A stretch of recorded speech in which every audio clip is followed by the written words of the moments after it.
Chapter 1030. He didn't bargain at all and just bought it after asking. Chen Zhao hadn't seen such a generous buyer in a long time. Chen Zhao had taken care of many rich people. There were also many people richer than Ruby, but not many people bought things like Ruby. For anyone, $200,000 was a lot. Some sports stars didn't receive higher education, especially NBA stars. At least half of them came from the slums. To put it bluntly, they were the nouveau riche of modern society. They didn't have the concept of managing money or saving. What they respected was the idea of enjoying life to the fullest. But since she wanted to buy it, Chen Zhao had no reason not to sell it. Jessie was in class when she received a call. Thankfully, she'd set the phone to vibrate. "Lisa, it's Jessie." "Yes? The computer you wanted? I've already bought it for you." "How much did it cost?" "Send me the configuration." After looking at the computer configuration sent by Jessie, Lisa nodded slightly. "Very good. When do we start?" "Not so soon. Living is much more difficult than working. Can't I start after I buy the computer?" "Are you an idiot? Do you think this is the same as cheating on the street? You can just find a random person to cheat?"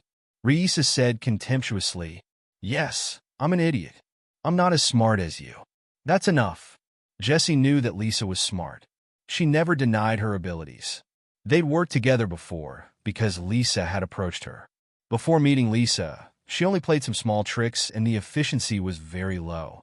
Ever since they'd worked together, Lisa had come up with many new tricks. This increased their income quite a bit. "You said that you'd tell me your plan after I buy the computer. Can you tell me now?" "Norton Simon Museum has 5 levels of collections," Lisa said. "We're going to steal the 3rd level." "You've already said this," Jessie reminded her. "Don't rush. Keep listening," Lisa said. Reisa said, "First of all, I have to confirm the target. I have chosen a collector's item, the No Sigmara copper cone. The No Sigmara copper cone is a relic of the islanders of No Sigmara in the South Pacific Ocean." "Stop, I don't need to know where this thing came from. I just want to know how much this thing is worth and if there's a buyer for it," Jessie said impatiently. "It's worth $900,000. I've checked. There's a buyer who asked the Norton Simon Museum to buy it, but the museum rejected him. Then, the buyer posted a bounty on the black market, and the bounty is $900,000. How do we do it?" "The Norton Simon Museum has a system called the Automatic Anti-Theft Defense System. This system was developed by the Clover Company. When the display case is violently attacked, it will sink into the ground. I've studied this system. It's not difficult to break it, but it will trigger an electronic alarm. This is the most troublesome part of this system." "Then what should we do?" "The first thing you have to do is to deceive the security guards and set fire to the Norton Simon Museum to trigger the fire alarm inside. Then, the security guards on night duty will escape from the museum first. Then, you will take the opportunity to sneak in." "Set fire? If we're caught, we might be locked up in prison for at least 20 years. "Then don't get caught," Lisa said.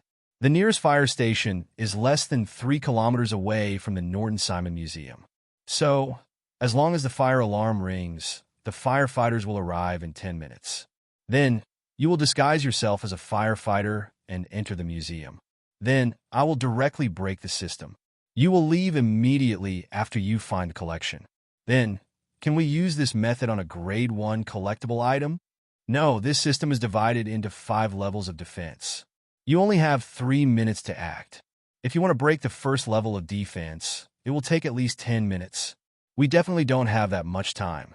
Is there no other way?" "The Norton Simon Museum has installed a laser. Have you seen Resident Evil? It's the kind of machine that can cut people into pieces. If you don't listen to my orders, you will become minced meat." Okay. Now, mail the computer to my house. By the way, put a lottery logo on the package." "Okay, got it." "Winnip, it's me. Believe me, I really have nothing to do with Pamela. That asterisk Schulch and set me up." Winnip held her phone lazily and replied carelessly, "I know." "What? You know? Did Shinzeo tell you?" "I knew on the first day." "You knew on the first day?" Lauren's expression was very interesting. "Yes, I knew on the first day." "Then why?" "Because you're psychologically out of line," Winnip said matter-of-factly. "Don't explain to me that you didn't. I don't believe you. I only believe what I feel." "Psychologically out of line? What the hell?" Laurent wanted to cry. He felt so wronged. But I've punished you for so many days. I think it's enough. I'll forgive you for now. Laurent hated Chenjiao to the bone. He wanted to pull out his tendons and skin him alive. Feilai's been pregnant for more than 4 months, Wenip warned. I don't want her to be agitated. I don't care what's going on with you and Chun, but you two better behave. If you cause any more trouble, I won't let you go. Laurent wasn't so easily convinced. Defeating Chenjiao was his life's work. He wouldn't get anything if he defeated Chenjiao. He'd suffered so much this time. How could he just let it go?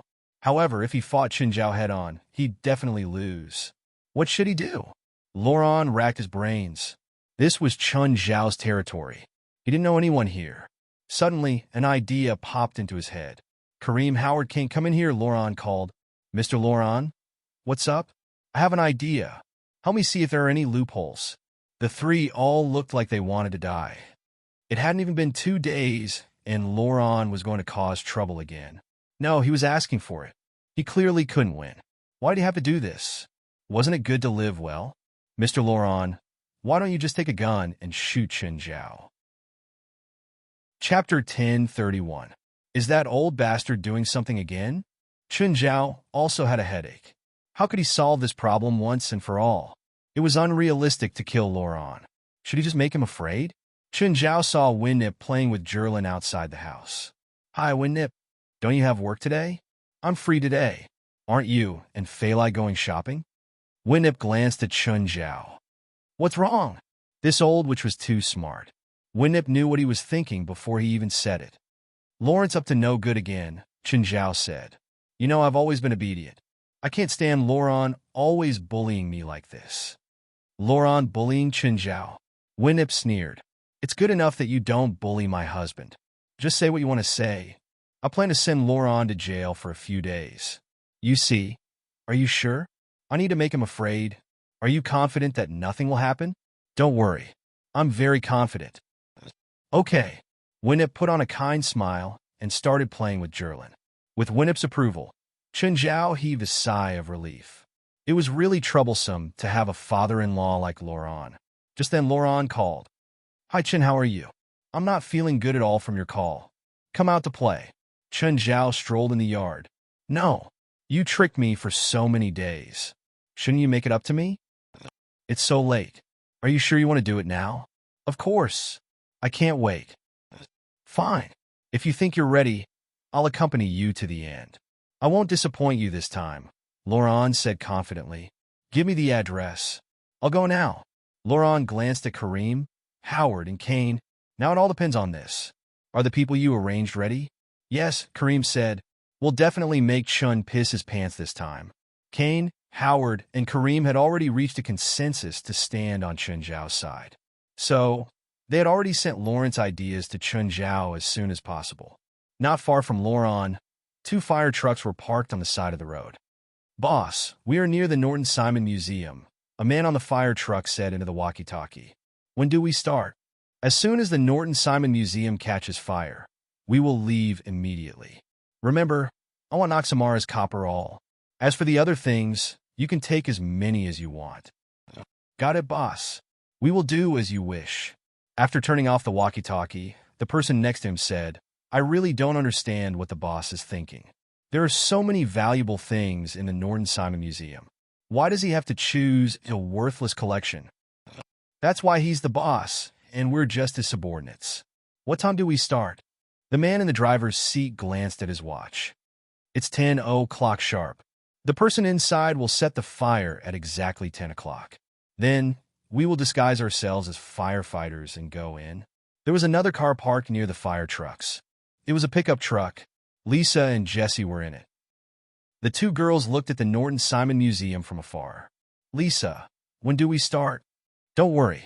At 11 o'clock, I've bribed the security inside. He will help set the fire. You can wear your firefighter suit. Only me? What else? It's just the 2 of us. I need to break the defense system. Do you want me to go in with you? Okay. God bless us. I hope everything goes well. Jessie had prayed countless times tonight. We're stealing and setting the fire. Do you think God will bless you? Lisa rolled her eyes. I think you should pray to the devil. No. Whenever I think of the word devil, I will think of that person. Lisa heard Jesse's words. She also knew who Lisa was talking about. To her, that person was like a nightmare. Jessie kept looking at the time on her watch. She looked very nervous. Lisa had been operating the computer all this time. Lisa, are you sure this plan will work? When it was time to act, Jessie wanted to retreat again.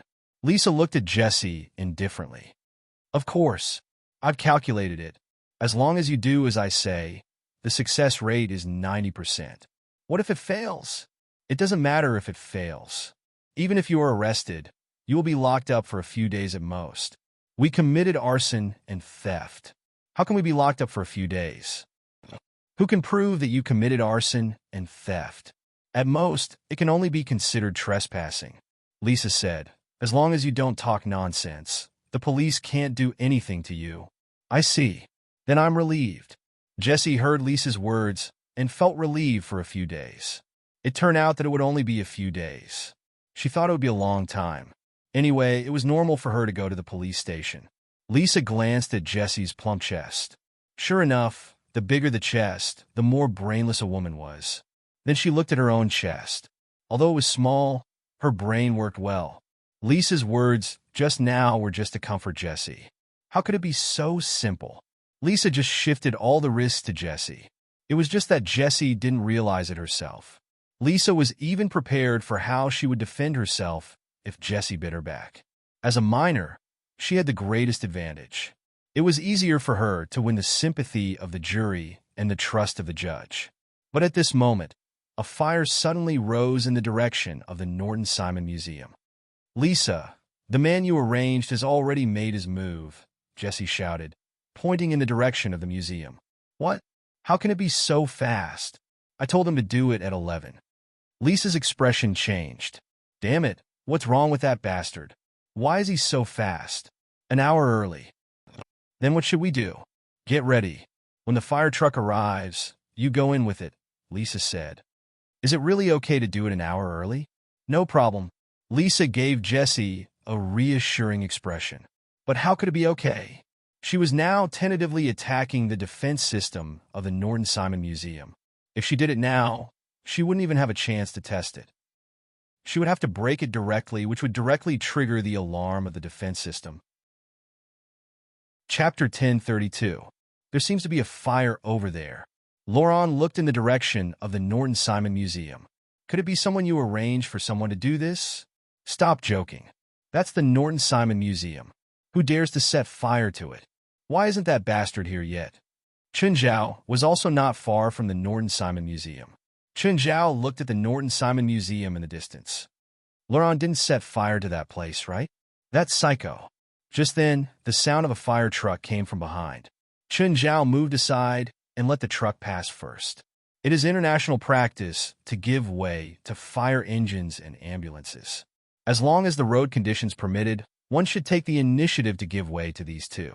Chunjiao parked the car on the side of the road and got out, watching the fire trucks pass by. However, he saw a man smoking through the window of the fire engine. He didn't look like a firefighter at all. The man also saw Chunjiao standing by the side of the road. He flicked the cigarette in his hand away. The cigarette fell beside Chunjiao's feet. Chunjiao walked forward. The place where Laurent had arranged to meet him wasn't far from here. When the fire truck entered the Norton Simon Museum, the security guard on duty shouted, "Hurry up and put out the fire! Hurry up and put out the fire!" A few fully armed firefighters got out of the car, but they didn't connect the fire hose. Instead, they went straight to the area that wasn't on fire. When they arrived at the door, they found that the glass door of the museum's main exhibition hall was closed. "Open this door," a fireman said to the security guard. "What are you doing here? There's a fire over there." Xiao blood blossomed on the security guard's forehead. One of the firemen tore off the security guard's badge. "Clean up the corpse. Don't let anyone see it. Let's go in first." One of them dragged the corpse to a dark place. Jesse was wearing a firefighter suit, a sterile mask on his face, and an oxygen tank on his back. Upon entering the Norton Simon Museum, she noticed that the security guard at the entrance had disappeared. There were 2 fire engines parked in front, but there were no firefighters. Just as he was about to walk forward, a fireman appeared out of nowhere. "We'll stand guard here." "What?" "We'll be waiting here. If the real fire department comes, you open fire directly." Jesse's mind was a little confused. What did that mean? The firefighter glanced at Jesse. "First time?" Jesse nodded stiffly. "Really, what kind of people did the boss arrange for us?" At this moment, intense gunshots came from the main hall, as well as the sound of bombs exploding. Some of the floor-to-ceiling windows in the main hall were shattered. Jesse had a faint premonition that something was wrong. Lisa's voice came from the earpiece in Jesse's ear. "Jesse, did you get in there?" At this moment, with that person standing beside him, Jesse couldn't speak. Lisa continued, "I found a group of real robbers at the Norton Simon Museum through internal surveillance. If you didn't go in, you'd better leave now. They're killing people inside." Jesse was shivering all over, and cold sweat was constantly dripping from his body. The person beside him was the robber, right? "Yeah. One of the two people at the door is you, right?" Reisa found the surveillance camera at the door. At the same time, he also recognized one of them. It was Jesse. "The robber's plan is similar to mine, but they are more violent and direct. But if I had the ability, I would do the same," Reisa said to herself. At this moment, police sirens could be heard from outside. "The police are here so soon." Reisa was a little surprised. "Jesse, you'd better retreat now. I've seen the topographic map of the entire museum. Find an excuse to enter the main hall." Jesse looked at the robber beside him. "I'll go in and inform the boss. Hurry up and tell them to move faster." The robber obviously didn't realize that the person beside him wasn't his companion. Jesse quickly ran into the main hall, but as soon as he entered the exhibition hall, he saw two bodies on the ground, both of which were security guards with their heads blown off. Jesse was shocked and was about to turn around and run. At this time, Reisa said, "Don't panic. Go forward and turn right. You'll find a toilet." Jesse was about to follow Reisa's instructions when a large wave of people in fire suits came over. "Be careful, they're robbers. Don't show any flaws." "What's going on? Why are you here?" asked the robber leader. "There are a lot of police outside. Prepare for battle." "Damn it, why are the police so fast?" The robber leader was annoyed. At this moment, gunshots and explosions came from outside. The robber outside must have fought with the police. "Boss, what should we do?" "Of course we fight our way out. What else can we do?" The robber leader gritted his teeth. "We can't let the police reinforce us. We have to finish this quickly." The group of robbers all took out their weapons and began to walk out. Jesse was also dragged out. Several police cars in front of him were already in position. There were probably 8 or 9 police officers. The two sides exchanged fire in an instant. The robbers' firepower was far stronger than the police's. However, the police hiding behind the police cars were safer than these robbers. Jesse was so scared that he covered his head and squatted on the ground. But at this moment, a person fell in front of him. "Take his backpack," the robber leader shouted at Jesse. Jesse tore off the backpack and began to run around. "Run inside. Don't stay on the battlefield. You don't even have a gun in your hand," Reisa said. "Return to the exhibition hall and follow the direction I told you." The battlefield was too chaotic at this time, and no one noticed that Jesse had escaped. After all, everyone was running or avoiding bullets. "There's a skylight in the toilet. Climb up. This skylight can lead to the back of the exhibition hall." Jesse had never done such a difficult move, but compared to running for his life, climbing up the skylight became less difficult. Using the sink, Jesse climbed up the skylight. Then he walked on the protruding part of the wall of the exhibition hall. "Where are you now?" Reisa asked. Because there were no surveillance cameras here, Reisa couldn't command in real time. "I climbed out of the skylight. I'm now on the outside. Go left, and you'll see a lake. Jump into the lake from the second floor. There won't be any problems." Jesse soon found that there was an artificial lake next to the exhibition hall. Without thinking, Jesse jumped into the lake. "I think the Domingo Bridge is waiting for you," Reisa said. Jesse's escape was much easier than expected. Reisa parked the car by the bridge, and Jesse climbed into the car covered in mud. Then Reisa drove the car away. "It's so scary. I thought I was going to die in there," Jesse said in fear. "What's your backpack?" Risa asked. Chapter 1033. Jesse opened the backpack.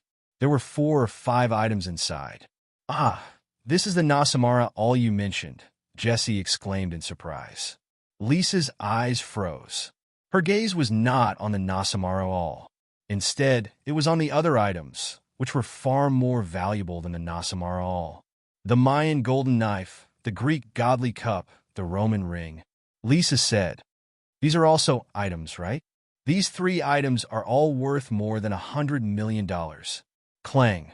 The Roman ring in Jesse's hand fell to the ground. Are you kidding? Don't think about it. We can't get rid of them in a short time. Both sides must be desperately looking for us. Unless you want to die, you can't get rid of them. Then we can sell the Nasamara all. It's not that valuable. The Nasamara all was lost with several other items. If we take it out, doesn't that mean the other items are also in our hands? How long will that take? A month? Or 2 months? A year?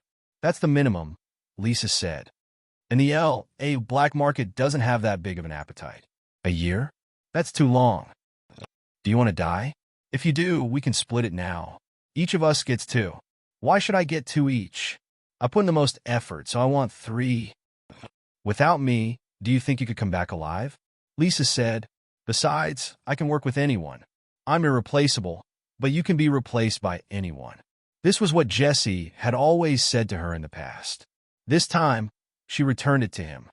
"You can pick 2. Are you sure? I want the Mayan golden knife and the Greek godly cup." All 3 were worth $100 million. Of course, she would choose 2 of them. As for the Nasamara all, it was far less valuable than the other 3. It was better than nothing. "Take it," Lisa said. She didn't argue. "But how do we get rid of it?" I said at least a year, and we haven't removed the bracelets from our hands. Think about it. If the Chinese knew that the bracelets were in our hands, do you think we would be able to refuse his request? As soon as Jesse thought of the Chinese man, his expression became unnatural. Then what should we do? Just pretend that nothing happened. First, find a way to remove the bracelet. Then when things settle down, take it out and sell it. Then you can do whatever you want. 1 year? It's so long. At this moment, the gunshots in the Norton Simon Museum gradually died down. There were only 4 robbers left, and all the policemen had been shot dead. "Let's go. Get in the car," the robber boss shouted. "Where is it? Who's holding it?" The bandit leader realized that none of the 4 of them were carrying the backpack. But his companion's body on the ground didn't have the backpack either. "Damn it, who has it?" Someone counted the number of people and the corpses on the ground. They were all there. "All of us are here. The thing must still be here." At this moment, the sound of sirens came from afar again. The second batch of policemen was about to arrive. The bandit leader made a prompt decision. "Let's go. Retreat first." If they didn't leave now, they really wouldn't be able to. The 4 robbers boarded the fire truck and charged out. Just then, the police cars came and blocked the road. Ram them. The police cars had thought that the robbers would stop, but they didn't expect them to ram them directly. The robbers relied on the fact that the fire truck was large and sturdy. They rammed into the police cars blocking the road and sent them flying. Fuck, everything was going so smoothly. How did it disappear? The robbers complained. They couldn't understand why the backpack had disappeared. Chen Zhao walked on the road. Just then, the fire truck that had passed by earlier returned. It was the same burly man sitting by the window. Their eyes met. The man stared at Chen Zhao, and Chen Zhao stared back. The gunfight had happened far away, but Chen Zhao already knew that they weren't firefighters. Of course, it wasn't related to him, so Chen Zhao couldn't be bothered to ask. If it was some evil spirit, Chen Zhao could deal with it in passing. As for arresting murderers and arsonists, that was the police's job. If Chen Zhao had seen them here, he might not have just stood by and watched. But Chen Zhao was too lazy to be a good man when it came to injustice. Chen Zhao walked for a while and looked around. This seemed to be the place that Laurent had agreed on. Suddenly, a few people jumped out of the darkness. They were all masked and pointed their guns at Chen Zhao. "Don't move." Sigh, this old bastard didn't have any new ideas. Couldn't he think of something new? With a few punches and kicks, Chen Zhao beat them all to the ground. "Stop, stop. We're not robbers, we're actors. We're just actors. The guns are fake. They lay on the ground and wailed. Chun Zhao picked up the guns. They were indeed fake. In fact, he'd already heard about Lawrence's plan from Kareem. Chun Zhao took out his phone. Hello, police station? I want to make a report. I met robbers, but I took care of them. They're lying on the ground now.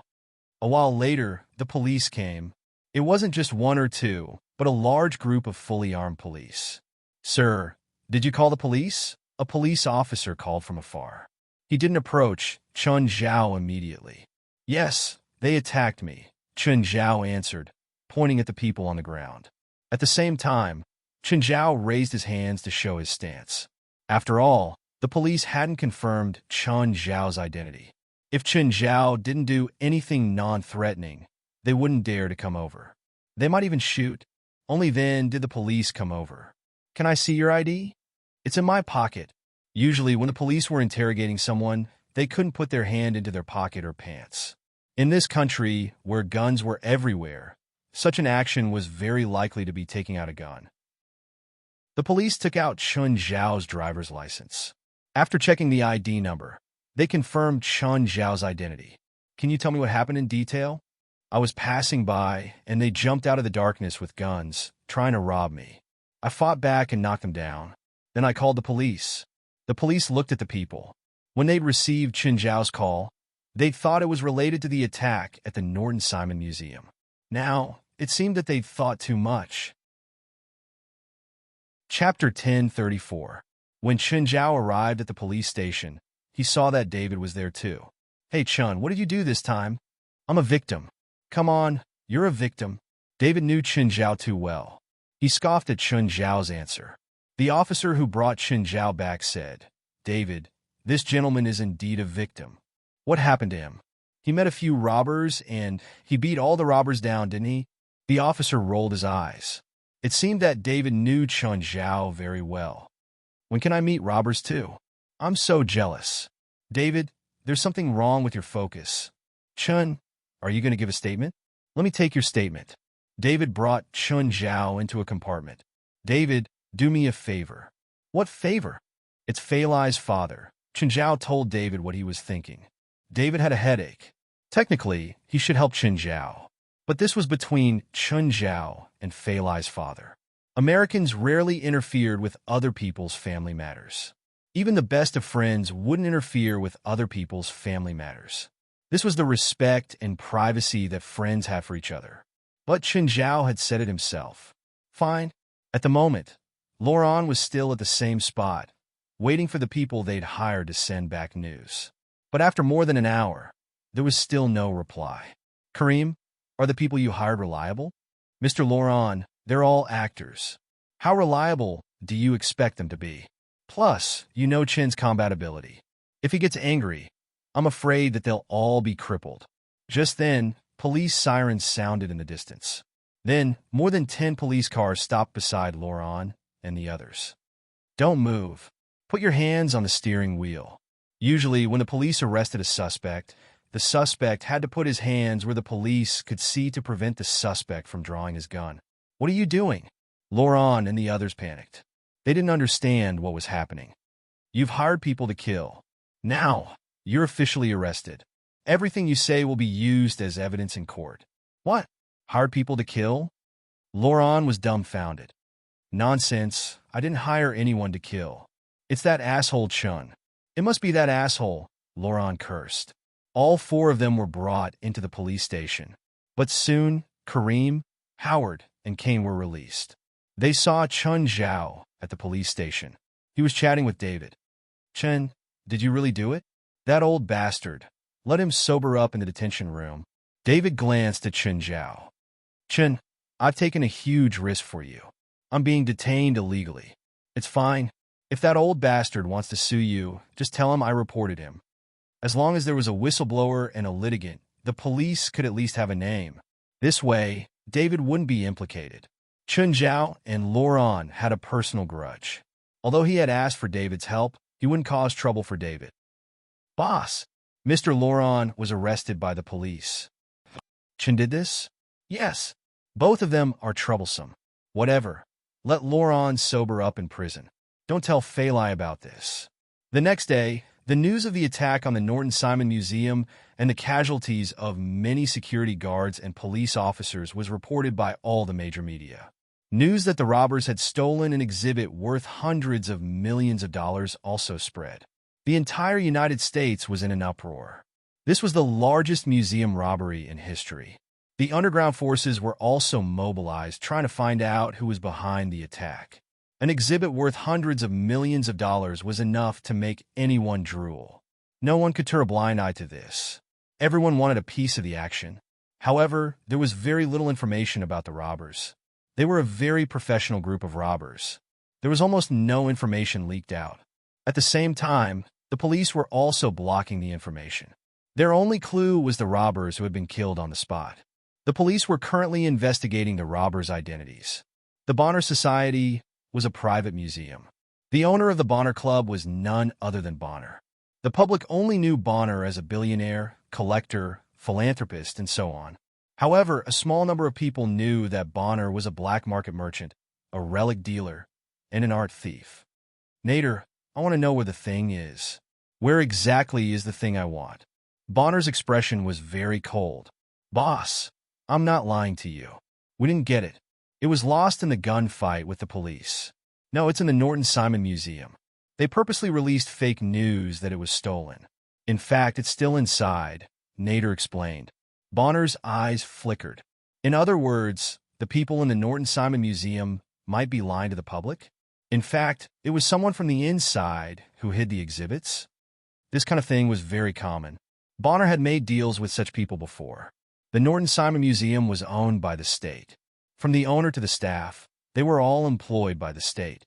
Therefore, it could not be ruled out that someone had hidden selfish motives and kept the exhibit for himself, then sold it to the black market.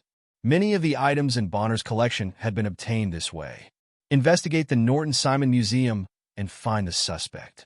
No one could take away my things. Bonner snorted. Lisa, where did you go last night? Joe Baylor asked. Lisa raised her head and looked at Joe Baylor. Sir, I slept at Penny's house last night. Penny? Joe Baylor remembered that there was indeed a girl named Penny in the math department. However, this girl's reputation was not very good, and her academic performance was relatively poor. Penny had a party last night. She invited me. Hearing Lisa's answer, Joe Baylor was not unhappy. Instead, he looked relieved. After all, Lisa had gone to a classmate's party, which was something to be happy about. It meant that Lisa could blend in with her classmates. Remember to tell me next time you go to a classmate's party. You didn't answer my calls. I don't object to you going to a classmate's party, but you should at least tell me. I'm sorry, sir.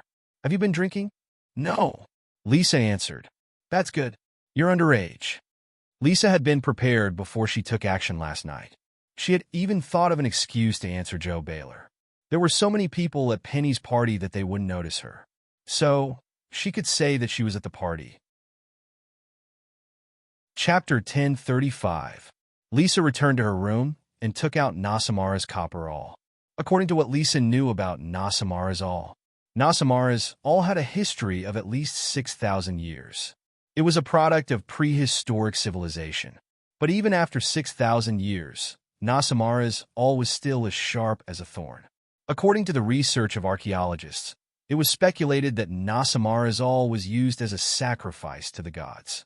She dared to leave her things at home because Joe Baylor had never touched anything in her room since she was 8 years old. That was the respect Joe Baylor gave her. But Lisa always felt that she didn't belong here, even though she regarded Joe Baylor as her family. But Lisa always felt that she would have to leave here sooner or later. Otherwise, she would bring disaster to Joe Baylor. Ouch!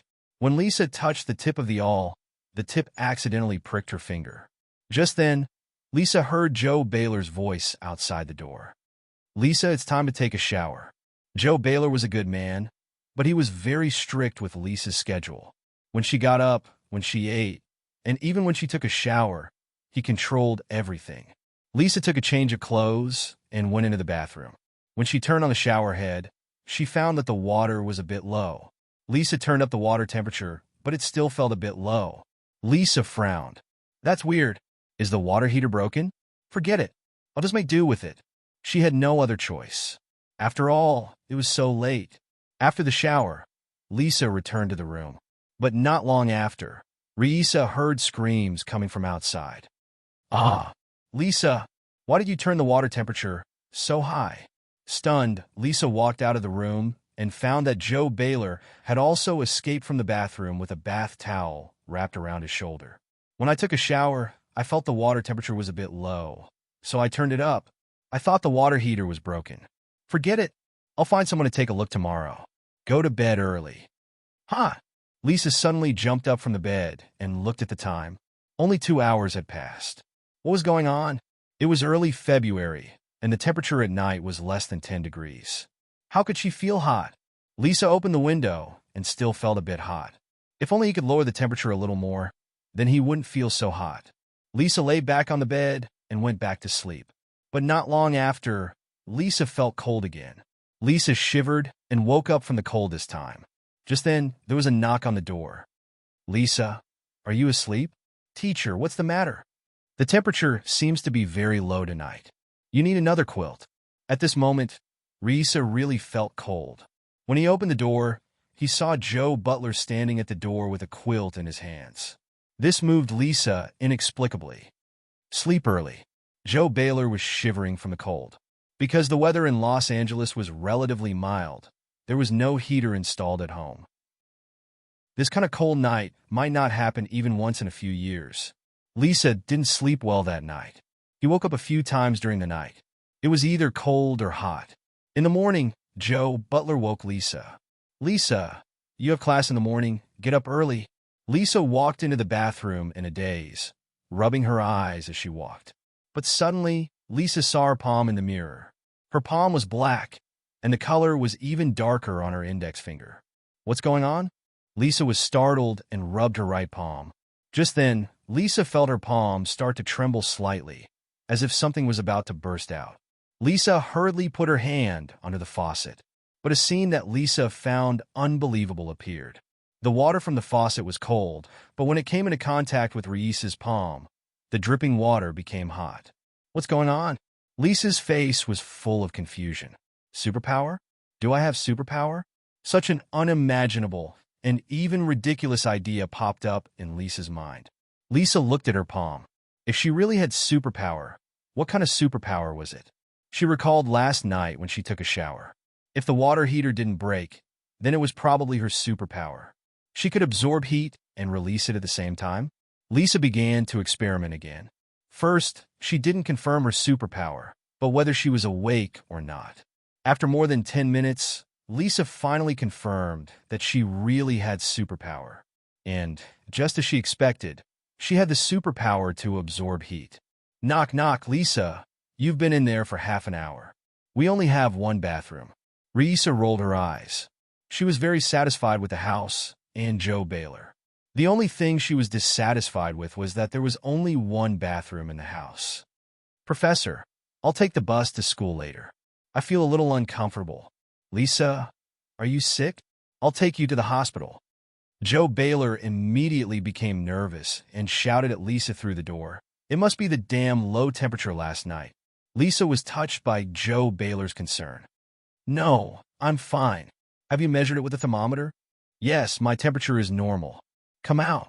I'll take your temperature. Joe Baylor was still worried. Professor, you should give me some space. I'm just here. Ah, sorry. Go to school first. I'll take care of it and come back later. Okay. If you have any questions, call me anytime. After Joe Baylor left, Lisa began to experiment with her superpower again. Lisa found that she could create a very cold environment, but the environment couldn't be too big. It could cover the entire house. The so-called create was actually absorbing the heat within the range. The temperature within the range could go as low as minus 50 degrees. Lisa's heart jumped. Could she absorb the heat from an instant explosion? Lisa glanced at the bracelet on her arm. She recalled how Chun Zhao had demonstrated the power of the bracelet's explosion. According to Risa's memory, the explosive power of the bracelet was not very strong. But just to be safe, she should try to take off the bracelet first. It was too risky to detonate the bracelet and then absorb the heat. A thought suddenly appeared in her mind. Where did her superpower come from? Was it innate, or did it awaken later? No, it definitely wasn't innate.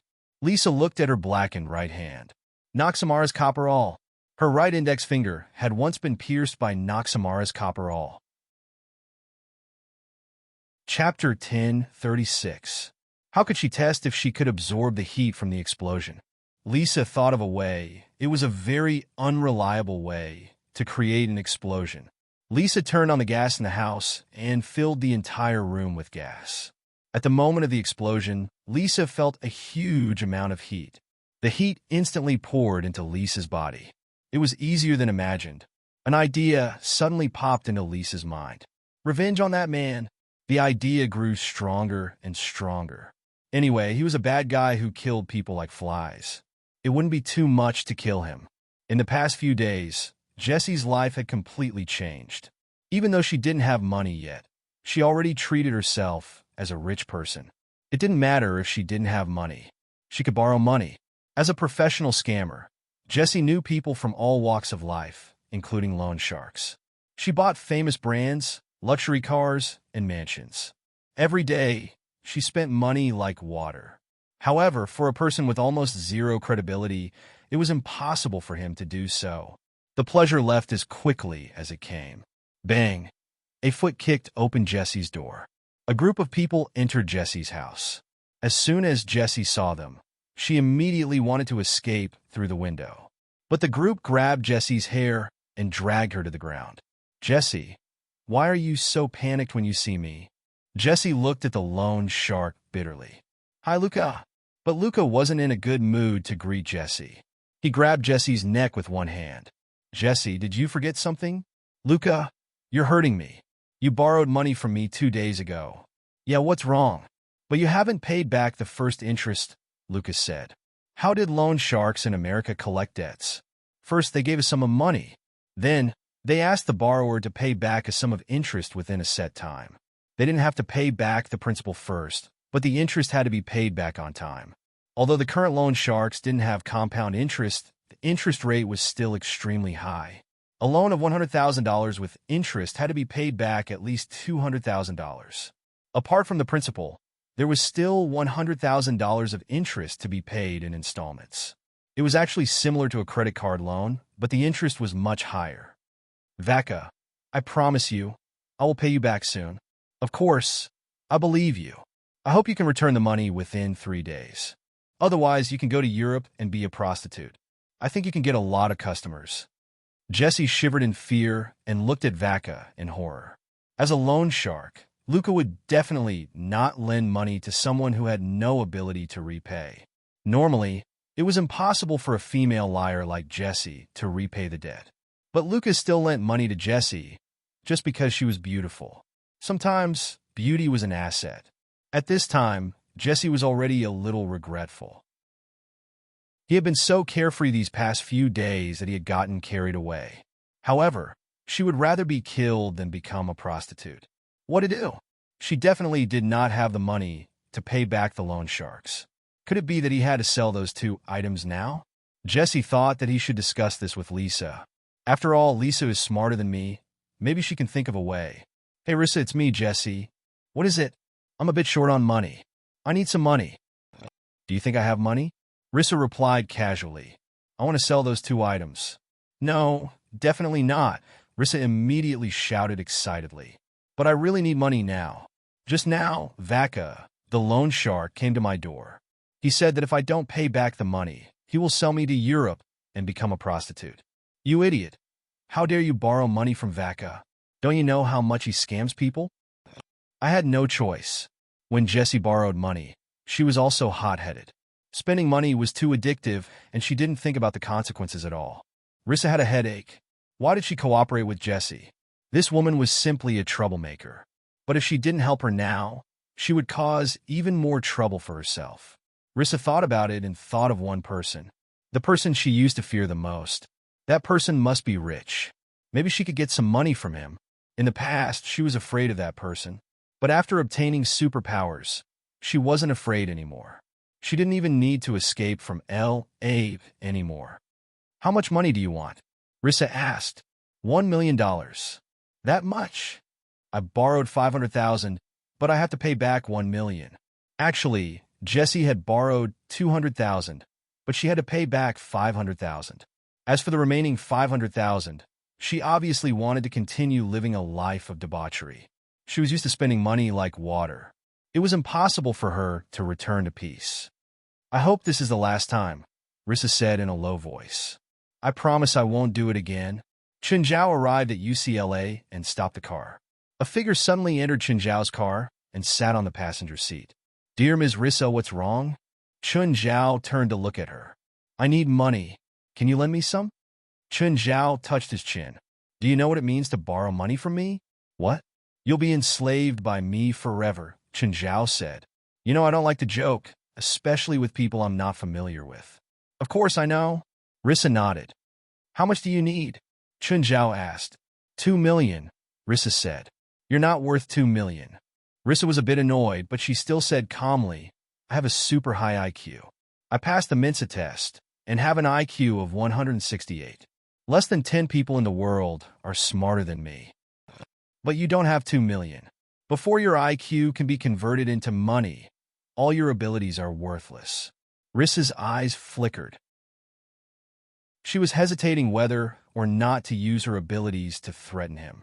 But I can invest in your future, Chenjiao said. If you can earn 100 million for me in the future, you'll regain your freedom. An IQ of 168 was indeed rare in the world. Chenjiao felt that Rissa was worth 2 million. Rissa sneered inwardly. This guy is really greedy. Does he really think that 2 million can control me forever? Okay, I agree. Give me a bank account number. I'll transfer the money to you. Don't you need an IOU? Chapter 1037. Lisa was hesitant. Maybe she should teach him a lesson after she got the money. But she gave up on the idea in the end. Ding! Lisa received a message on her phone. She had received $2 million in the bank. This guy was really rich, ignoring everything else, just the way he borrowed the money. It was unbelievable that he could lend $2 million to a 14-year-old girl. Lisa had thought of many possibilities, but nothing like this happened. Originally, Lisa wanted to make her request and threaten him with her ability after she was rejected. But it was completely useless. Chenjiao transferred the money to her directly. The whole process was so smooth that she couldn't believe it. Aren't you afraid that I'll go back on my word? I don't ask people for money with IOUs. Chenjiao chuckled. Lisa sneered. Looks like you don't understand at all that there are supernatural beings in this world. I'm going to class. Bye. Lisa got out of the car. Phew, it's getting a bit cold. Chenjiao wiped the condensation on the car window. Weird. Is it so cold today? Looks like I need to remind Feilai to wear more clothes. Jessie didn't expect Lisa to really get $1 million. She didn't understand why Lisa would steal Nasamara's copperall if she could get so much money. Jessie started spending lavishly again. She spent more than $100,000 a day without any restraint. What did that mean? Most middle-class families didn't even have this amount of annual income. But Jessie spent $100,000 in one day. She bought all the famous brands. She was completely immersed in the pleasure of her spending. After paying back the loan shark, she became even more unscrupulous. The next day, she continued shopping. A pair of Lozit sunglasses cost more than $100,000. When she got home at night, Jessie realized that she'd spent more money than the first day. She'd spent more than $300,000 on shopping bags of all sizes. Now, she had less than $10,000 in her bank account. It would probably be impossible to continue shopping like this tomorrow. But Jessie couldn't stop now. She had to think of a way to get money. Jessie suddenly remembered the $1 million Lisa had given her. How did Lisa get $1 million? Oh, did she sell Nasamara's copperall? Otherwise, she wouldn't have gotten $1 million. Yes, that must be it. This little bitch, she lied to him.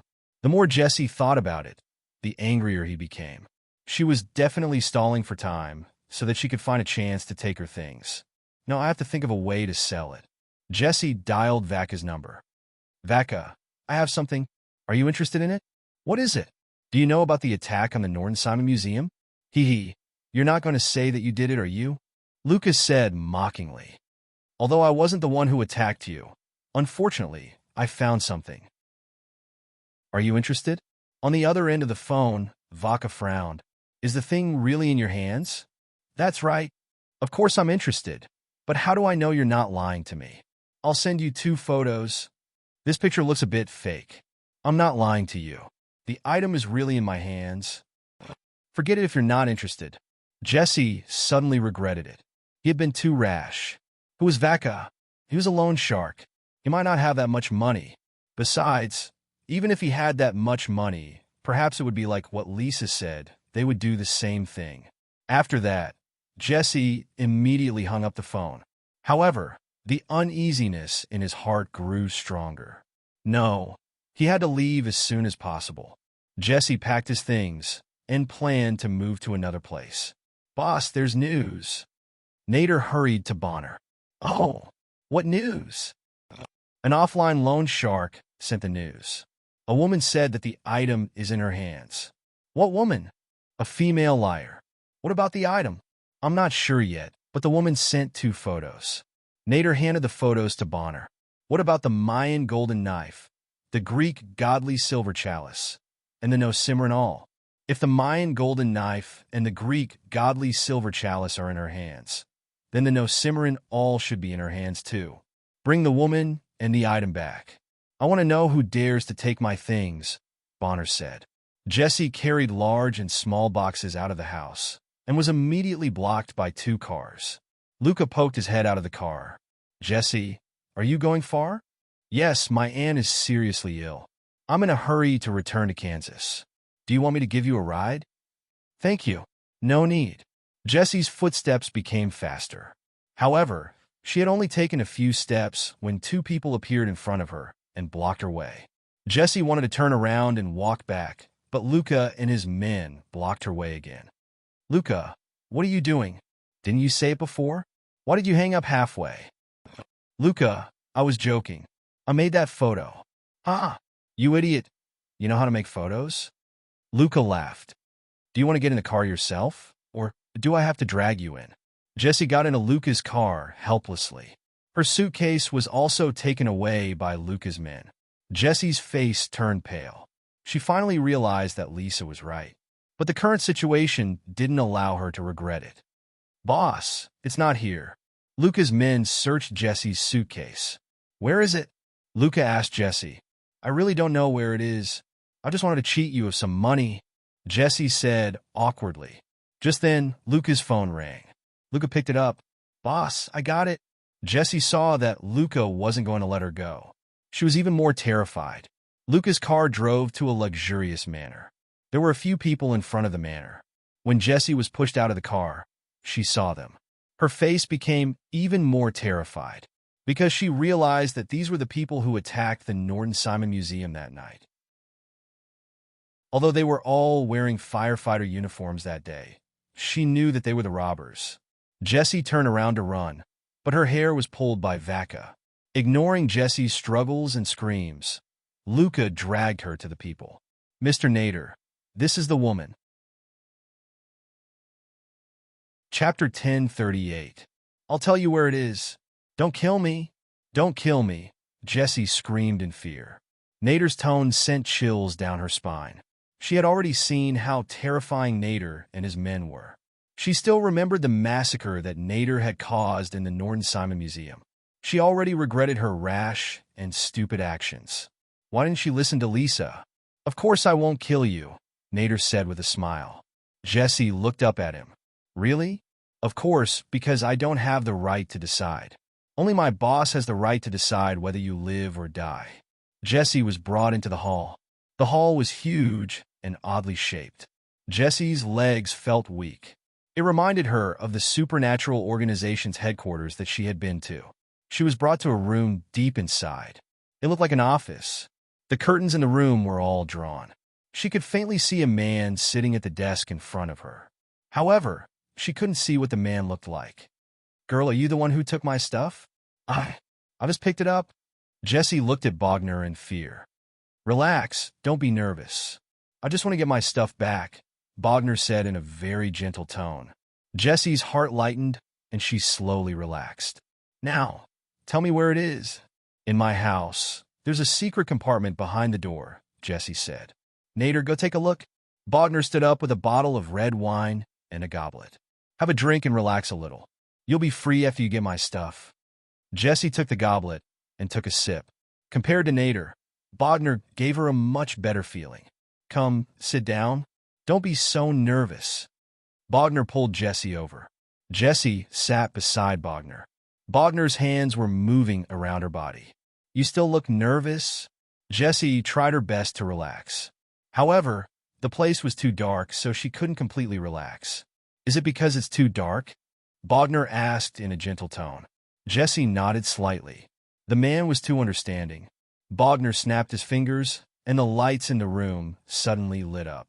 Okay, it's bright now. Jessie looked up at Bogner, but in the next moment, she was so scared that she peed her pants. Half of Bogner's face wasn't human at all. The other half of the face was that of a ferocious-looking demon.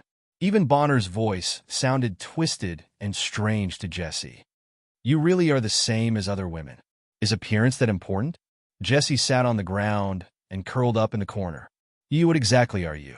What am I? It should be a demon. Bogner said with a smile. He stood up, turned the lights on one of the walls, and the wall opened up, revealing a secret passage. Bogner turned to Jessie. Aren't you going to come in and take a look? Jessie just wanted to escape, but Bogner obviously wouldn't let her have her way. Jessie followed behind Bogner while trembling in fear. There were many portraits hanging on the walls of the passageway. Every portrait was the same as Bogner's, half human and half demon. As you can see, these are my ancestors. This is my father. This is my grandfather. Bogner introduced his family members as if he was familiar with them. However, when they reached the last portrait, Jessie realized that the portrait on the wall was a different demon's face. This is my grandfather's grandfather's grandfather, Bogner said. He was the only one who succeeded in restoring the bloodline of my family. According to my family records, he lived 300 years from the end of the 14th century to the beginning of the 18th century. Jessie looked at Bogner in fear. Bogner shrugged. I want to restore my bloodline. I want to live 300 years like him. Bogner led Jessie deeper into the passageway. Suddenly, a ring-shaped abyss appeared before Jessie. It was then that Bogner's phone rang. Boss, there's only the Mayan golden knife and the Greek god-praying cup here. You seem to be hiding something from me, Bogner said. Jessie looked at Bogner in fear. The ring of romances and the bronze all of Nasamara are in someone else's hands, not mine. In whose hands? In the hands of a girl called Rissa, Jessie said. Jessie told Bogner everything he knew without holding anything back. Very good. You are a good girl. With a satisfied smile on his face, Bogner said to Nader on the other end of the line, Did you hear that? Go find a girl called Rissa.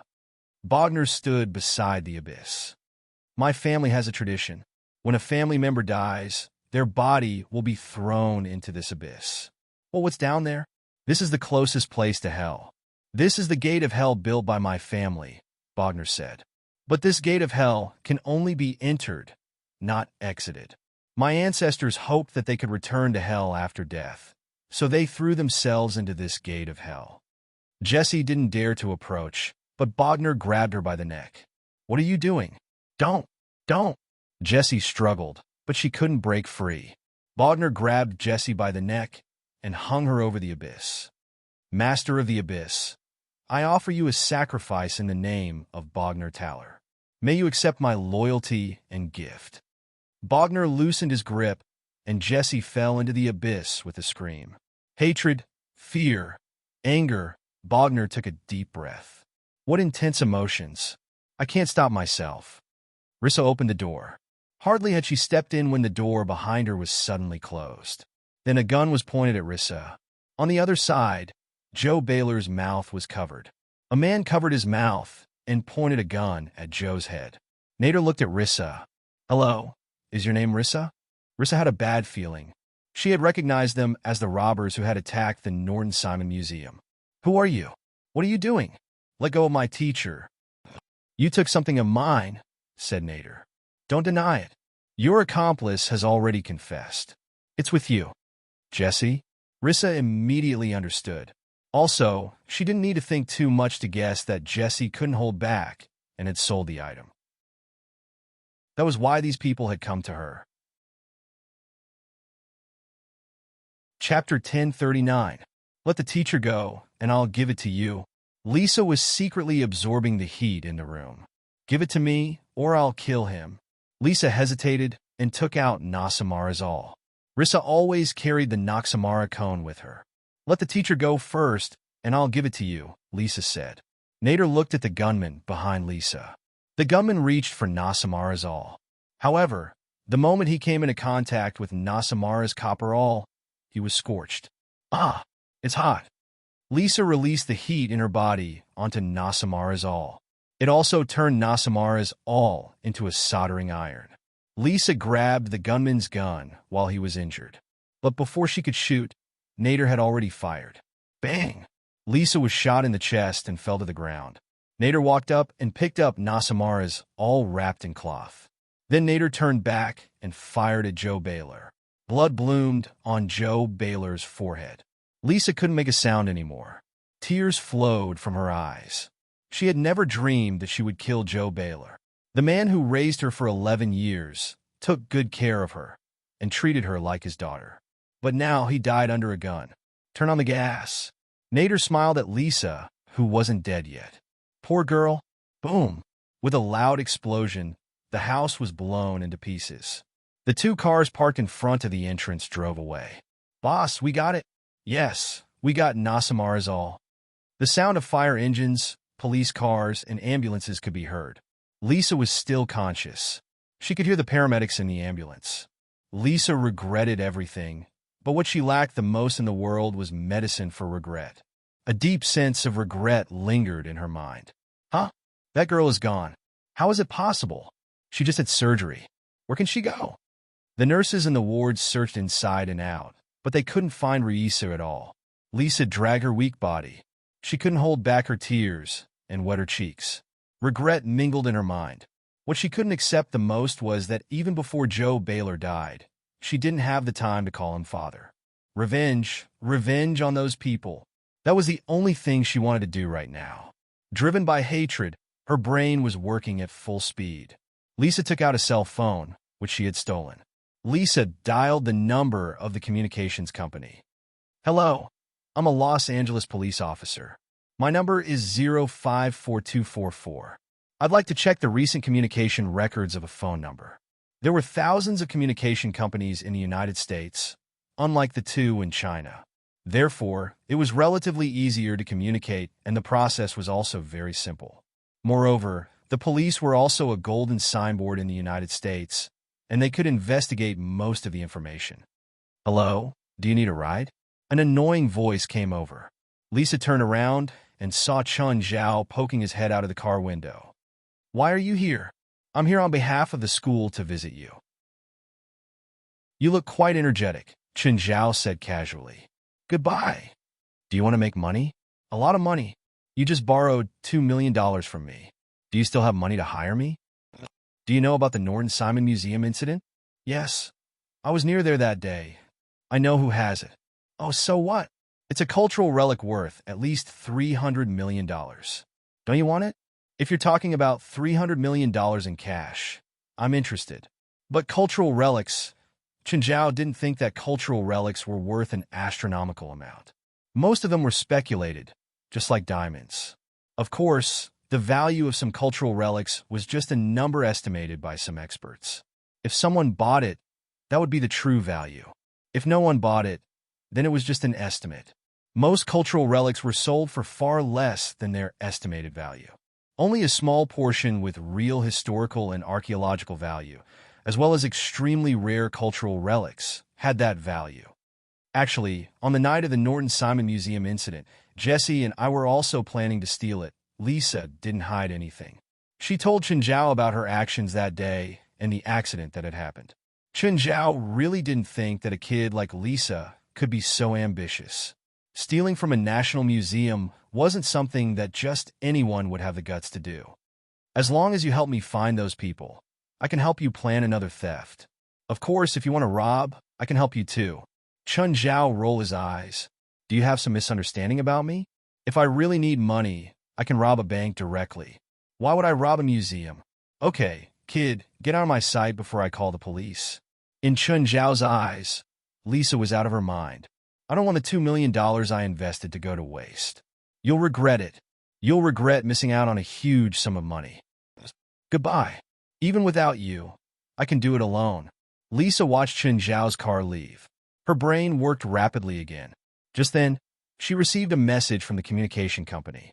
It was Jesse's call record for the past few days. From Jesse's call records, he'd only talked to her and Vaka in the past few days. This meant that Jesse was probably planning to sell the items to Vaka. Then Vaka would leak the information. Vaka definitely knew who those people were. West, I want to ask you about something. What is it? Do you know about the Norton Simon Museum incident? President, you didn't do it, right? If it was me, it wouldn't be the Norton Simon Museum, but a big bank in L.A. West thought about it and realized that it was true. If Chun Zhao wanted to rob, he would definitely go to a bank. Instead of robbing a museum, the conversion efficiency would be too low. President, what do you want to ask? I found some clues. I want to know how much the lost relics are actually worth. President, we're a public department. Don't you think we should return the lost relics to the owners? That's meaningless. I wanted to use half of the money for our association's expenses. You should have said that earlier. Wes grew excited. He'd been following the Norton Simon Museum incident for a long time, so he knew the value of the lost relics. Out of the 4 lost relics, 3 of them are valued between 80 to 150 million USD. However, one of the romance rings was once offered 200 million USD by a tycoon, but he was rejected. Chapter 1040. Handing cultural relics to the country was something that only happened in TV shows. Wes was even more excited than Chun Zhao. 100 million was enough for everyone in the association to live a luxurious life for a few years. President, where's the thing? I don't know. You don't know? Didn't you say you have a clue? I know someone knows. I'm following her now. Her adoptive father was killed by the robbers, and she's looking for revenge. Lisa had long sensed that Chun Zhao's car was following behind her. She stopped and turned to look at Chun Zhao in the car. The car stopped beside Lisa. She looked at Chun Zhao. Even if you want to follow me, can you be more discreet? Where are you going? I'll give you a ride. Jadina Casino. Lisa got into Chun Zhao's car. I heard that geniuses like you can win money in casinos through precise calculations, right? That's a matter of probability. You know that probability isn't always accurate, Lisa said indifferently. You can win, but the profits aren't as high as you think. For example, if you win more than $200,000 in a Las Vegas casino, the manager will ask you to leave. Then why are you going to the casino? The manager of Jadina Casino is a loan shark. So, you're going to borrow money from him? Lisa glared at Chun Zhao coldly. Her gaze grew colder and colder. Why are you following me? I'm just your driver. If you want a piece of the action, then bring your men. I don't need my men to deal with a loan shark. The car stopped before the casino, and Chun Zhao and Lisa entered. Chun Zhao and Lisa's combination was rather eye-catching in the casino. Chun Zhao realized that Lisa was quite familiar with the place. It seemed that it wasn't her first time here. Lisa didn't stay in the casino. Instead, she entered a corridor and came to the back door. There were 2 men in black standing in front of the back door. Gentlemen, this is a private place. Also, minors aren't allowed in the casino. We're here to borrow money from Waka, Lisa said. Come in. The men in black moved aside. When Chun Zhao and Lisa were about to enter, the man in black stopped them again. You can't go in. Can I? Chun Zhao looked at the man gloomily. You stay here, Lisa said calmly. Lisa enters the back door. She's also here for the first time. She discovered that it was a huge golf course. Luca was playing golf not far away. Hi, Lisa. Why are you here? Lisa looked at Vaka with hatred in her eyes. I want to know who you leaked the information to when Jesse wanted to sell you the relics. Reisa paused and then continued. No, generally speaking, you will directly take over the relics in Jesse's hands instead of leaking the news, unless this person is your superior. Who are you working for? Luca looked at Riisa in surprise. Why didn't I realize that you were so smart before? Cut the crap. Tell me, who are you working for? Huh? Little girl, I advise you to leave now. You can't make me talk. Even if you know who that person is, you can't beat him. Lisa took out a grenade from her pocket. She pinched the spring and pulled off the safety ring at the same time. Tell me, who is that person? Seeing the grenade in Lisa's hand, Luca immediately wanted to run. You can't be faster than a grenade. Lisa's words stopped Luca from running. Luca's expression became unnatural. Lisa, you don't have to do this. You will only get yourself killed. Tell me, who are you working for? You will die, Luca warned. Vaca looked at Lisa, and he saw the look in her eyes that she was not afraid of death. Just then a person walked over from the distance. To be exact, there were 3 people. Chun Zhao dragged 3 men in black toward them. I'm sorry, is this your subordinate? Chun Zhao threw the men at Luca's feet. They seem to want to kill me just now. I'm frightened now. I need compensation. Luca's order was to kill Chun Zhao, even though he didn't know Chun Zhao. Chun Zhao walked toward Luca. Luca took a step back, and Chun Zhao grabbed Luca's shoulder. Ah! Luca's shoulder was crushed. Lisa walked over and stuffed the grenade into Luca's mouth. Now, you have 3 seconds to think about it. Answer my question or refuse. Lisa stared at Luca coldly. Luca nodded repeatedly and made muffled sounds. Only then did Lisa take out the grenade. Luca was so scared that tears and snot flowed down his face. Chun Zhao took the grenade. Little girl, don't play with such dangerous things. Tell me, who are you working for? Bonner the collector. Chun Zhao picked up the phone. West, find Bonner the collector. President, Bogner is a celebrity and very rich himself. He often auctions some items and donates the proceeds to charity. Gather the people. President, I'm the only one in the association. Where are they? They went out for a mission. They found a huge evil spirit nest in Camario and caused a lot of trouble for the locals. Gaia led a team to clean it up. Okay. Chun Zhao looked at Lisa. How about we go another day? My people aren't here today. Lisa glanced at Chun Zhao coldly. No need. I don't need your help. Do you need a driver? It's here. Chun Zhao looked at the Bonner clubhouse before him. You're obviously rich. What are you going to do? Lisa glanced at Chun Zhao. You can leave now. I can't. What if the next person goes in and takes it away? Do you think a girl like me can do it? You're smart.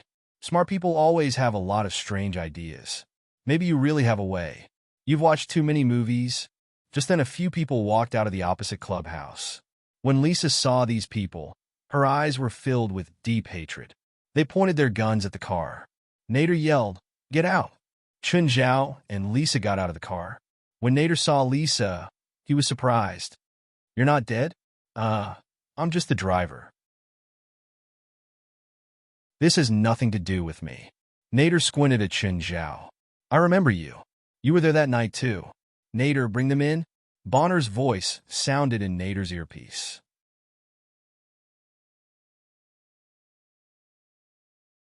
Chapter 1041. Your decoration style is old. Your boss's taste must be stuck in the last century, Chun Zhao said as he looked around. Both Nader and Lisa's faces were dark. Oh, does your boss want to redecorate? I can introduce you to a company that specializes in big projects like this. Don't you need it? Chun Zhao muttered to himself. Shut up. Nader raised his gun and pointed it at Chun Zhao's head. Fine, I'll shut up. Chun Zhao pressed down on Nader's gun. Also, did you know that none of the people who pointed a gun at my head are still alive? No, I think there was one. I met a client a few days after I came to Los Angeles, but we became friends afterward. Nader nodded. Judging from your personality, we're not suitable to be friends, so you should be careful. Something bad might happen to you. After a pause, Chun Zhao asked, by the way, what are your hobbies and interests? Maybe we have a common language and can become friends like that person. Do you think I don't dare to kill you? It's illegal to kill. Lisa was speechless at Chun Zhao's pretense. I hope you can still be this relaxed when you see my boss. Nader lowered his gun. He suddenly felt that killing Chun Zhao like this would be too easy on him. He should let Chun Zhao meet Bonner. Chun Zhao's expression would definitely be very interesting. The hall was very large. The two walked for a full 10 minutes and were brought deep into the hall. Finally, both of them were brought to Bogner. In that gloomy room. "Boss, they're here," Nader said. Bogner rose from the gloom. "It's really dark here," Chun Zhao said seriously. "It's not good for the eyes. Do you want it to be brighter?" "Yes." Bogner snapped his fingers, and the room suddenly lit up. Risa was startled when she saw Bogner. "What are you?" "Ah!" Chun Zhao screamed. "So ugly." Bonner enjoyed the fear and panic that people felt when they saw him. But Lisa's calmness and Chun Zhao's description of him made him angry. Bonner held Nasamara's copper awl. Lisa's gaze turned serious. She had a very bad feeling about Bonner. This person also knew the use of Nasamara's cones. "He's the same as me." "No, he might be even more powerful than him." The reason why Risa dared to come alone was that she felt that she could compete with the other party with her own abilities. As long as he was careful, he would be able to take revenge. But after seeing Bonner, she stopped looking down on him. Lisa began to absorb the surrounding heat quietly. "Why do I feel a bit cold?" Chun Zhao touched his arms. At this moment, frost began to form on the doors and windows. You're actually the same as me." Bogner looked at Risa in surprise. "I see. No wonder you dared to meet me alone." "I'm not your kind." Lisa looked at Bonner coldly. Bogner chuckled. "Do you know what Nasamara's copper awl is for?" Risa's brain began to work quickly. He really knew Nasamara's copper cone better than she did. In this world, there are very few people who have noble bloodlines. For example, me. And for example, you. Bogner looked at his palm. Nasamara's copper awl can greatly strengthen one's bloodline. Of course, there's a fundamental difference between us. You need Nasamara's copper awl to awaken, but I was born with it. From the moment I was born, I was destined to be stronger than you. In the past 50 years, my power has been constantly strengthening, but you've only just awakened. That's the difference between us. So Nasamara's copper awl didn't give people superpowers. Instead, it activated one's bloodline. Now that Nasamara's copper awl is in my hands, Bogner said proudly, I've obtained even greater power. I can feel the bloodline in my body boiling. This will also allow me to carry out an even greater plan. Risa's hands suddenly spat out a wave of heat. The wave hit Bogner's chest directly. Boom! Bogner was sent flying. Seeing that his boss had been sent flying, Nader immediately raised his gun. But the next moment, he was pressed down by a hand. It's a bit cold here. Can you lend me your clothes? Nader looked at Chun Zhao. He didn't know when Chun Zhao had stood beside him. Nader raised his arm and wanted to swing at Chun Zhao, but Chun Zhao held his arm tightly. Let's continue our conversation. What do you like? I'll see if we can be friends. Veins popped on Nader's forehead, but he couldn't raise his arm. Nader kicked at Chun Zhao. Chun Zhao also raised his leg. Nader felt like he had kicked a steel bar. One of his legs was broken. His body fell to the ground. Chun Zhao took off Nader's suit and put it on. You're pretty big. Why is the suit so small? Chun Zhao felt that it was a bit small. But I feel much warmer in the suit. Chun Zhao sat on Nader and said to Risa, I'll leave that guy to you. Leave this to me. Risa glanced at Chun Zhao indifferently. I can do it without you. But just then, Bogner stood up. As if nothing had happened, Bogner twisted his shoulders. Very special bloodline power. But it's not enough. Far from enough. Risa gathered more heat energy in her hands and shot it at Bogner. Bogner was sent flying again. Nice. You're a walking cannon, right? But Bogner stood up again. This time, his clothes were in tatters. A horn appeared on Bogner's right forehead, just like a demon.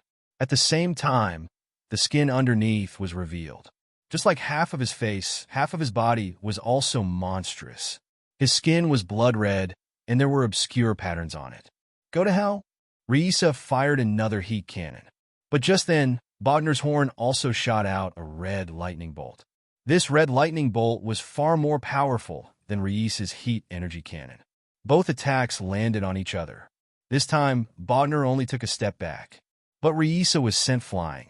Risa stood up with difficulty. There was blood at the corner of her mouth. See? This is the fundamental difference between us. Bogner smiled at Reisa. Chapter 1042. Reisa suddenly pulled open her clothes. Her clothes were filled with grenades. There were more than a dozen of them. This was how she got her revenge. Fuck. Are you crazy? Chun Zhao yelled. Bogner's expression also changed slightly. But Reisa didn't waste any time. She pulled open the same rope that was tied to the grenades. Then, she charged at Bogner. Rumble, violent explosions filled the entire room. A few seconds later, the flames and shockwaves gradually dissipated. The entire room was filled with the smell of sulfur and smoke. The wooden furniture was still burning. But surprisingly, Reisa didn't fall. Reisa was also astonished by her potential. She didn't absorb all of the grenade's explosions, but she did absorb some. At the same time, she formed a protective barrier around herself. Whoosh! Chun Zhao pushed Bogner away from him. Reisa turned to look at him. You're not dead either. This guy was really tough. He didn't die even after all that. Even with that person as a shield, he shouldn't be able to survive such an explosion. If this person didn't die, then Reisa suddenly looked in Bogner's direction, but he was nowhere to be seen. The next moment, Reisa felt a sense of danger. The moment she turned around, Bogner actually pounced at her from behind. The heat from Reisa's palm shot out as if it were real. She'd absorbed a lot of heat just now, which filled her body with power. She looked like a mess, but she was actually stronger than before. Bogner, on the other hand, was in a much worse state. He was covered in wounds. Reisa's heat beams struck Bogner's body, and he was sent flying again in midair. When he stood up again, he vomited a lot of blood. Looks like you're not really invincible, Reisa sneered. She saw the hope of victory in Bogner's hands. Bogner's body seemed to be on the verge of collapse, but he didn't look panicked like a loser. Reisa, hurry up and kill him. You know that in the movies, if you talk too much, you'll give your opponent a chance to turn the tables, Chun Zhao reminded her. I don't need you to remind me. Reisa's palms turned red. Die. Boom. Bogner stood up again. Boom. Again. Half of Bogner's body was already drenched in blood. But he stood up again and again. Reisa, I feel that you are more like a villain, and the opponent is more like the unkillable protagonist in a hot-blooded manga. Shut up. At this time, Reisa's heat energy was consumed by more than half. Although there was still a lot of heat, she felt tired. How are you feeling very tired? Bogner smiled bitterly. That's because of your magic power. Your abilities are linked to your magic power. You can't unleash it however you want. What can you do now? Although Reisa was tired, she still held on. Haven't you noticed? I'm attacking you on purpose. Are you consoling yourself? Bogner smiled. The left side of my body is my human body and bloodline. You are only attacking a part of me. Every time you attack, you are helping me suppress my human bloodline. As he spoke, Bogner raised Nasamara's awl and stabbed it into his right side. In an instant, a wave of aura rushed over. Reisa couldn't stand still and took a few steps back. She tried to hold on, but facing this unparalleled aura, she found it difficult to even breathe. It was as if a hand had grabbed her heart. This aura came from Bogner. The human part of him was being assimilated by the demon part. Another demon horn appeared on his head. Reisa, don't you want to kill him while he's still transforming? Chun Zhao shouted. When he's done, he'll definitely become much more powerful. You might not be able to defeat him then. Hearing that, Reisa's expression became very serious. Of course, she knew that he was right. However, she was instinctively against him. Cut the crap. I'll deal with you after I kill him. Ah! Reisa yelled and gathered all the heat energy in her palms. Boom! The heat energy bombarded Bogner's face. But before it could touch Bogner, it was blocked by the aura that Bogner emitted.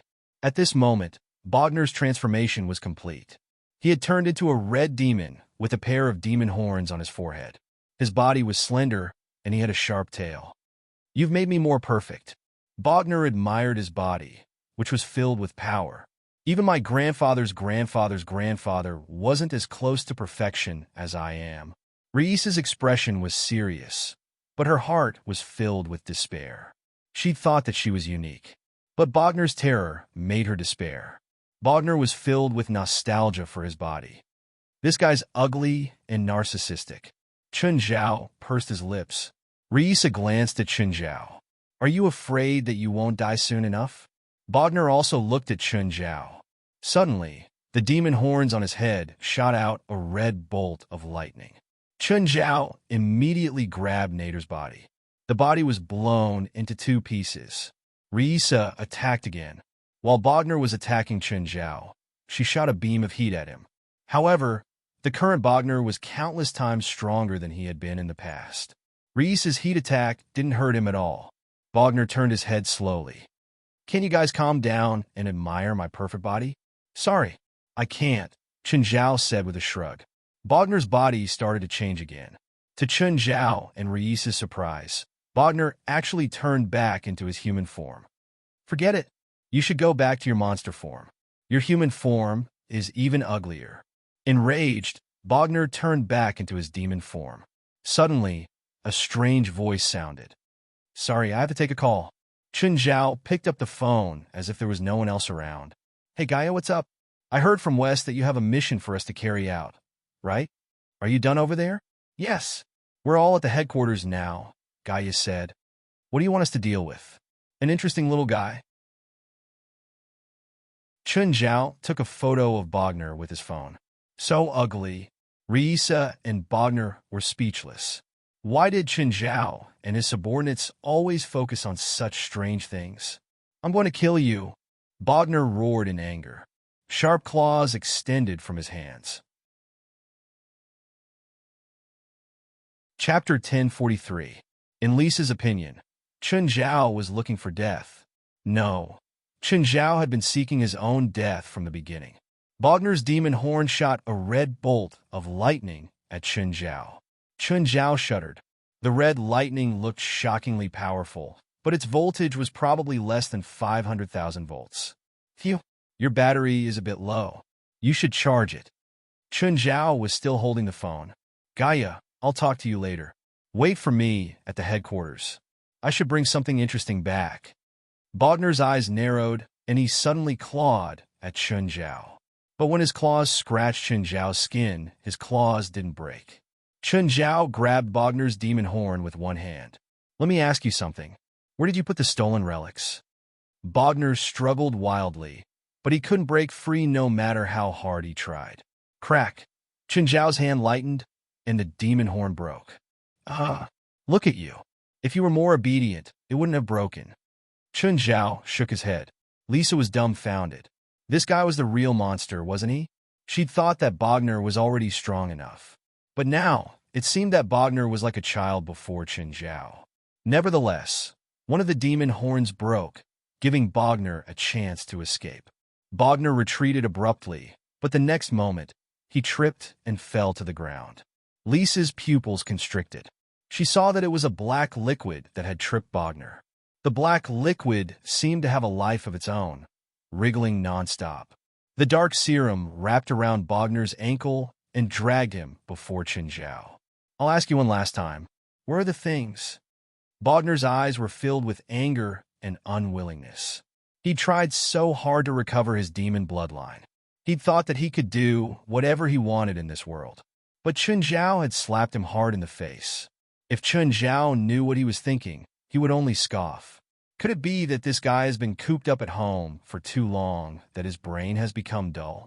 Even Chun Zhao didn't dare to say that he could do whatever he wanted, but this thing dared to. Inside, Bogner pointed in the direction of the secret door. Chun Zhao looked at the wall and walked forward. He punched the wall. Bang, the entire wall was deformed and twisted. The inside of the wall was made of metal, and it caved in and flew into the secret door. Rui Sha was shocked. What a terrifying, destructive power. Was this the true strength of this fellow? Is he an awakened like me? But what was his ability? Is he a strength type? But what was that black substance? The dark serum dragged Bonner behind Chun Zhao. Chun Zhao walked into the secret door and looked at the portraits on both sides. These are my ancestors. So your ugliness is inherited from your ancestors. Chun Zhao's words infuriated Bonner. But facing Chun Zhao's overbearing attitude, Bodner could only endure it for now. Lisa followed behind. It wasn't her first time witnessing Chun Zhao's sharp tongue. However, Chun Zhao's insult to Bodner's ancestor had refreshed her knowledge. He walked all the way to the abyss. How could there be any collection? Where is it? You lied to me? Great Lord of the Abyss, please help your devout servant. Bodner suddenly shouted. At this moment, a huge black hand reached out from the abyss. There was an eye in the palm of the huge black hand. When Lisa saw the huge black hand, she froze in fear. The scene before her had completely surpassed her knowledge and toppled her worldview. The black hand grabbed at Chun Zhao, but Chun Zhao's sword energy cut off 3 of the black hand's fingers. You're a mid-level demon, right? Where are you from in hell? Chun Zhao looked at the black hand. It definitely wasn't the demon's main body. To be called the Lord of the Abyss, it was probably a lord. If the black hand was one of the demon's limbs, it should be weaker than a lord like Zofie. The last time Chun Zhao met Zofie, Zofie had only used 1 finger to defeat him. During this time, Chun Zhao's power had increased by quite a bit again. But according to Chun Zhao's estimation, Zofie could defeat him with 1 hand. Therefore, the owner of the black hand was definitely not as strong as Zofie. But he was stronger than a lord of a small village like Beelzebub. Chun Zhao estimated that the original body of the hand should be a mid-level demon. Although Chun Zhao had cut off 3 of the black hand's fingers, it recovered quickly. Just as it was about to attack Chun Zhao again, Chun Zhao took 2 steps back. You can't beat me now. You'd better scram back to hell. When your main body comes out, we can still fight a few rounds. Think about it. If I keep cutting off your fingers, your demonic power will be exhausted. So, you can relax, and so can I. Lisa and Bodner were dumbfounded. Chun Zhao was negotiating with a demon, and his tone was extremely arrogant. He was speaking to the black hand in a very disdainful tone. Just when they thought that Chun Zhao would only anger the black hand slowly retreated back into the abyss. Human, I'll remember you.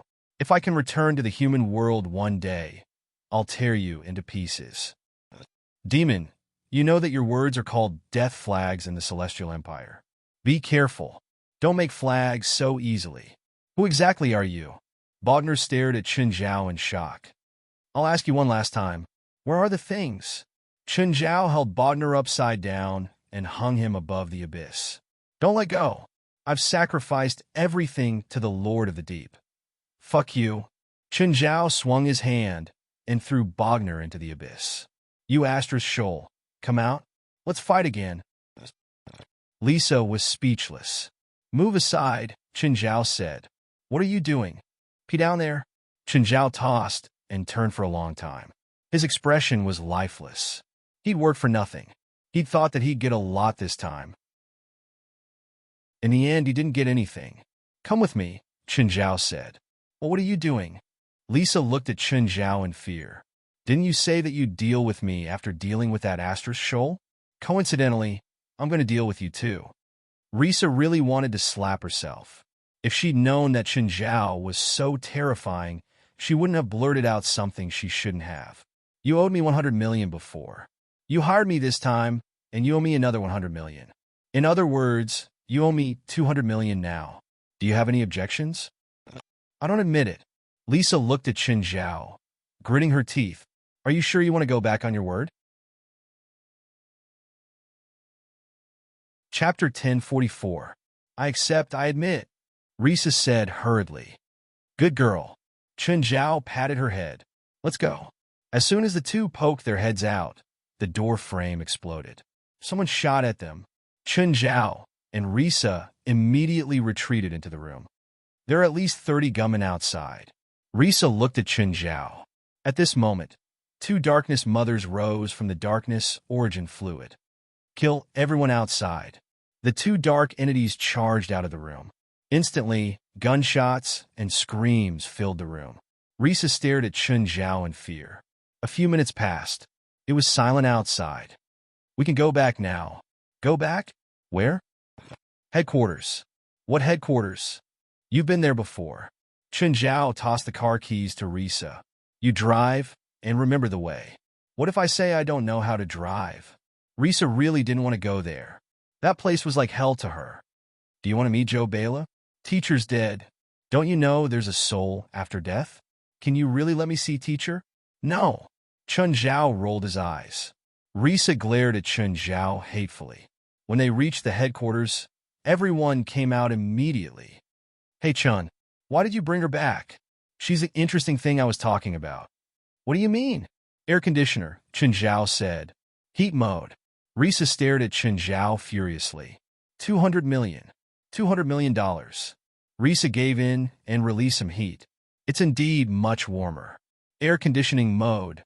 Risa absorbed the released heat energy, and the temperature suddenly dropped a lot.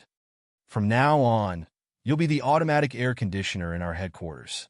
Chun, you made us wait for an entire night. You didn't make fun of us, right? Gaia looked at Chen Zhao angrily. Fine, the joke's over. Chen Zhao took out Nasamala and tossed it to Gaia. What's this? It can improve your bloodline. Gaia's eyes brightened. Like this? I don't know. Hey, how do I use it? Chen Zhao asked, turning around. Lisa looked at Chen Zhao and then at Gaia. She's like me? She's different from you, but almost the same. Last time, I pricked my finger and then I got superpowers, Lisa said. Gaia held Nasamara's copper awl and stabbed it into her finger. How do you use it? Do you feel anything? No, I don't feel anything. Gaia shook her head. Should I do it a few more times? Gaia's body suddenly stiffened, and Nasamara's copper awl fell to the ground. A wave of heat hit them in the face, and they all backed away from Gaia. Risa stood still at first, but soon the heat wave exceeded the limit of what she could absorb, and she had to retreat from Gaia's side. Chen Zhao was the only one who didn't move in the face of the heat. Gaia's body began to change shape, and it was getting bigger. It grew bigger and bigger. Dragon. Gaia was transforming into a dragon. Lisa's eyes were wide open, shock written all over her face. Gaia had transformed into a real fire dragon. The surrounding floor-to-ceiling glass shattered. Gaia charged forward, then out of the hall and into the night sky. West, put it on Gaia's tab for the maintenance of these floor-to-ceiling windows. President, aren't you focusing on the wrong thing? Just then, everyone in the association noticed Gaia, who had transformed into a fire dragon. They all walked out of the headquarters and looked up. Gaia wasn't big. Compared to Abido's when he transformed, he was even smaller. He was around 5 meters long. However, Gaia's body looked stronger, and his limbs were thicker too. After circling the headquarters twice, Gaia finally returned to the starting point. He transformed into a human in the air and landed on the ground. What a pity! Chen Zhao sighed. What's a pity? Gaia looked at Chen Zhao. Is my transformation not perfect enough? No. To be honest, I'm looking forward to seeing you run naked.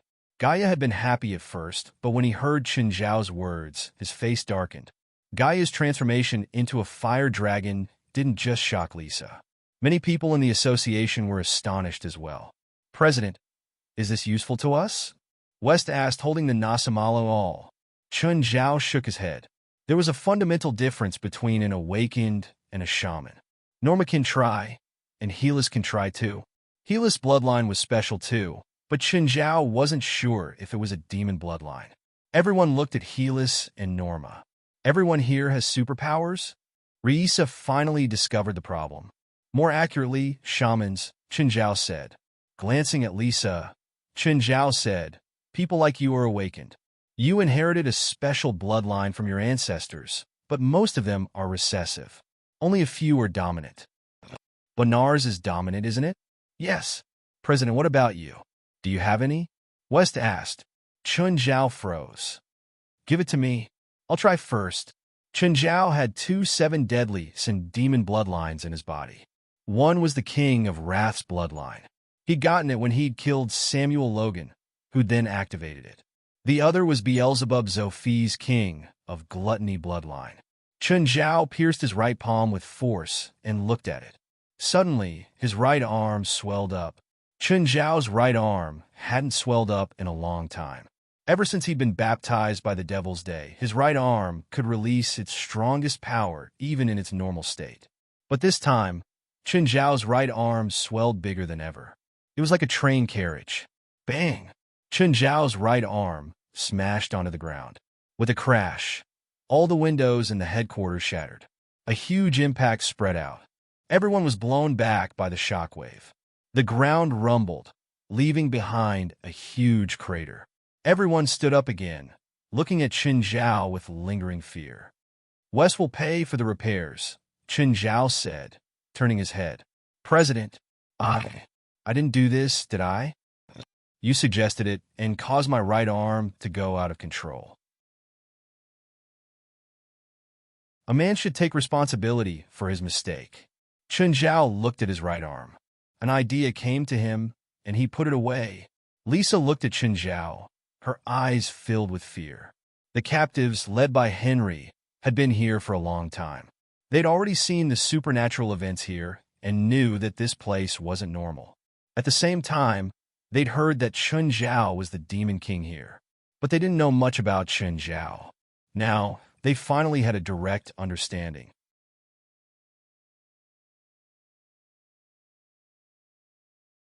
Chapter 1045. Give it to me again, Chen Zhao said. It can be used a second time? Everyone was shocked. Lisa shook her head. I've tried. It's useless the second time. But Chen Zhao ignored her. He took Nasamara's awl and stabbed it into his chest. Whoosh! Chen Zhao's head drooped slightly. He didn't move for a long time. Everyone looked at each other. Wes said carefully, Did the president stab himself to death? Everyone rolled their eyes.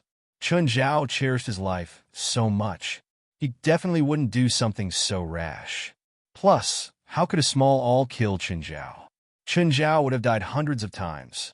An aura circled around Chen Zhao. Everyone couldn't help but gulp. Chen Zhao clearly hadn't done anything, but there was an unbearable aura around him. It was like the body's instinctive reaction. It was like they'd encountered a natural enemy that made their hair stand on end. Just then, Harold pointed above her head and exclaimed, Look! Only then did everyone realize that a black cover had been placed over their heads without them noticing. This black barrier enveloped the entire headquarters.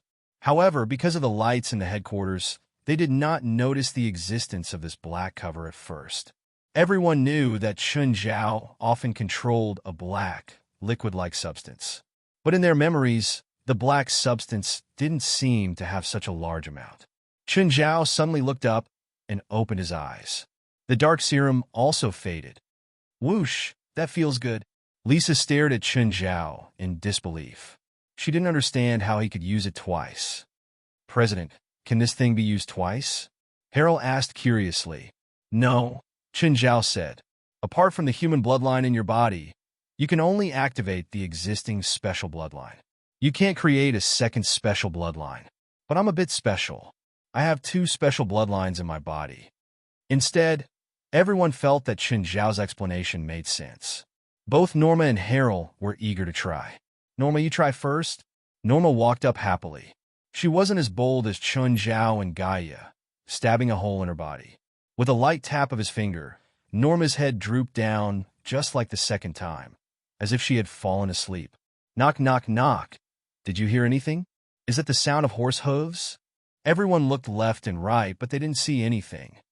Over there. Lisa was the first to discover the source of the sound. In the night sky, a ball of green flames was descending from the sky. It was a horse, a war horse burning with green flames. Everyone was surprised. Nightmare, Alice said. This is the legendary Nightmare. President, it's me. Nightmare landed in front of everyone and said, I'm Norma. Norma? Are you really Norma? Then This Nightmare's body was created by my consciousness. What can you do with this? Chen Zhao asked Norma. Both physical and magical attacks are fine, Norma said. Come and give it a try, Pan In. Come and give it a try. Lisa was startled when Pan In transformed into a bear. What kind of ability was this? She'd already seen too many unbelievable things tonight. Nightmare Norma charged at Pan, and without any explanation. Pan In didn't plan to attack. Seeing Norma attack, he only put on a defensive stance. But just then, Nightmare Norma's body passed through Pan-In's body. In an instant, Pan-In seemed to have lost consciousness. He laid on the ground and started snoring loudly. Such a powerful hypnotic effect, everyone exclaimed. A few seconds later, Pan-In woke up with a start as if he'd had a nightmare. What happened? What just happened? Knock, knock.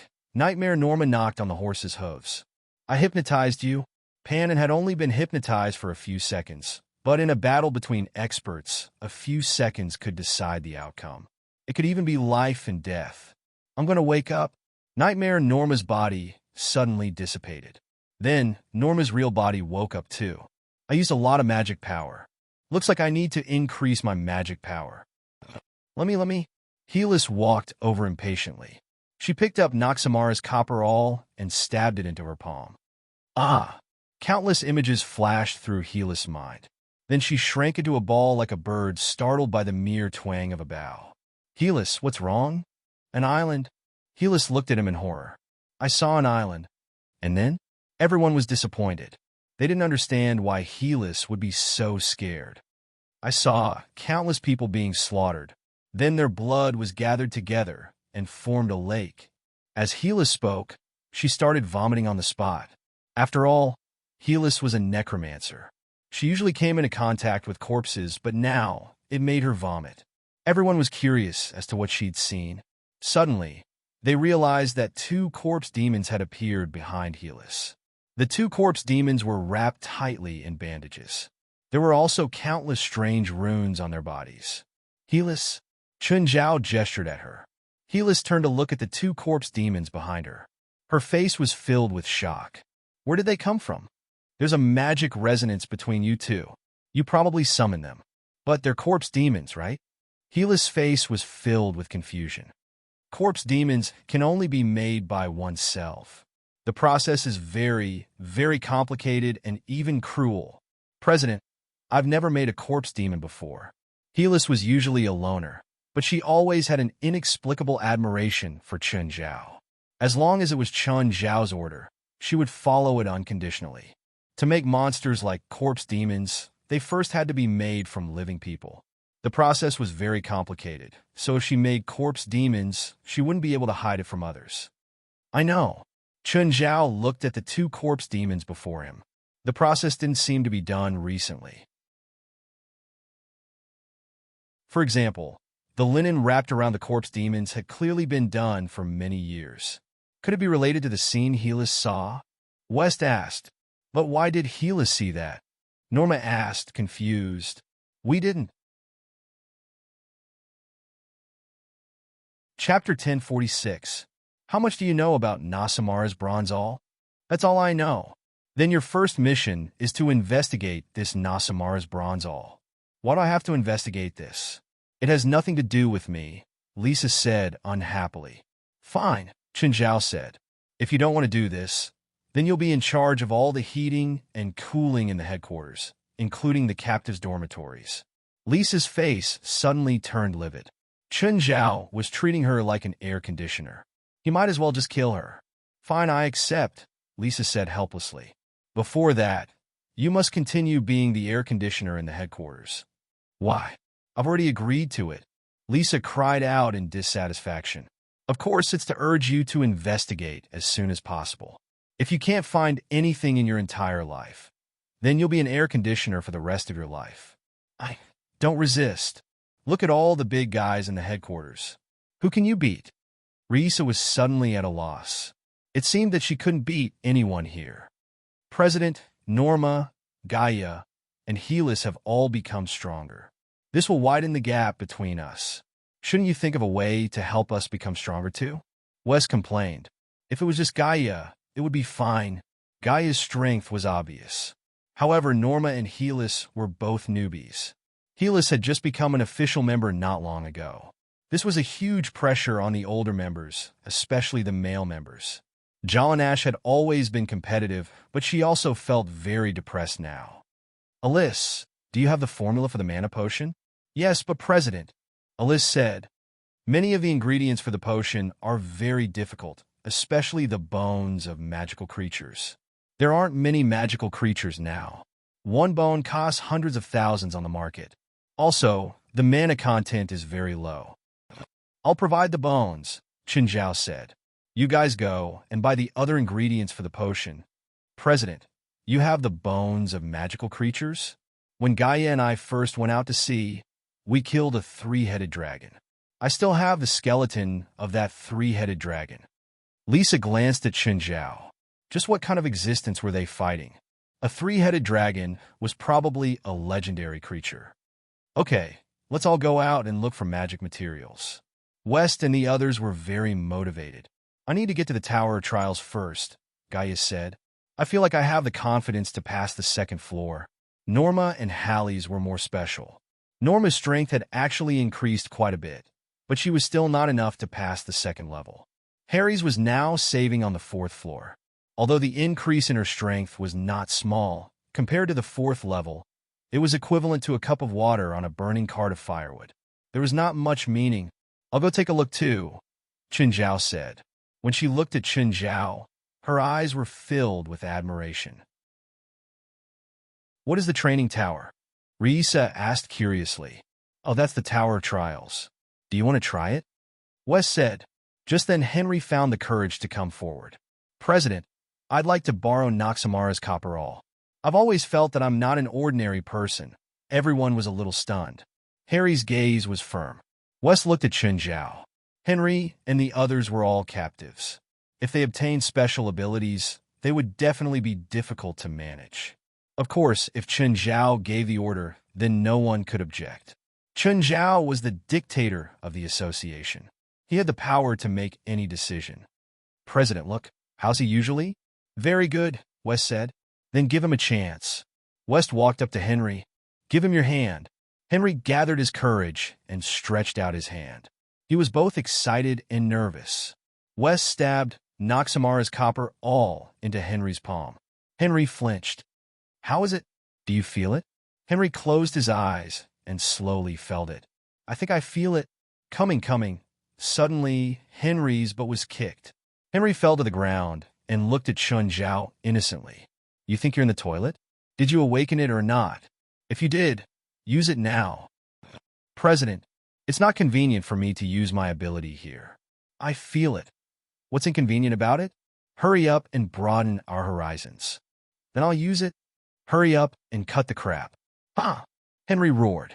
Poof! Everyone ran away in an instant. The captives couldn't avoid it. They all covered their mouths, held their breath, or vomited. Otherwise, they just fell to the ground and lost consciousness. Help! Help, it stinks. Fuck, what kind of weird ability is this? Bullshit. Chen Zhao was completely speechless. Jalanash, go and use a wind spell to blow the smell away. Reluctantly, Jalanash went up and blew the smell away. Alyss, do you have any sealing spells to seal his ability? President, no. Henry was also depressed. Who would have thought that he would awaken such an ability? You're so reckless. Don't come near me. In the future, no matter what, don't come within 10 meters of me. Otherwise, I won't be able to stop myself from beating you up, Chen Zhao said in disdain. The smell had been blown away, but Chen Zhao still felt that there was a smell that hadn't dissipated. Chen Zhao touched his nose and went to the Tower of Trials with some resentment. President, I want to go to the Tower of Trials too. Sure. If you can pass the first level, you'll become a permanent member. You won't be a captive anymore. Also, didn't I warn you not to come near me? Oh. Chen Zhao entered the Tower of Trials and went straight to the 6th level. The 6th level was a wasteland. Chen Zhao waited for a long time, but there wasn't a single monster. That's weird. Where's the monster? How come there's no monster?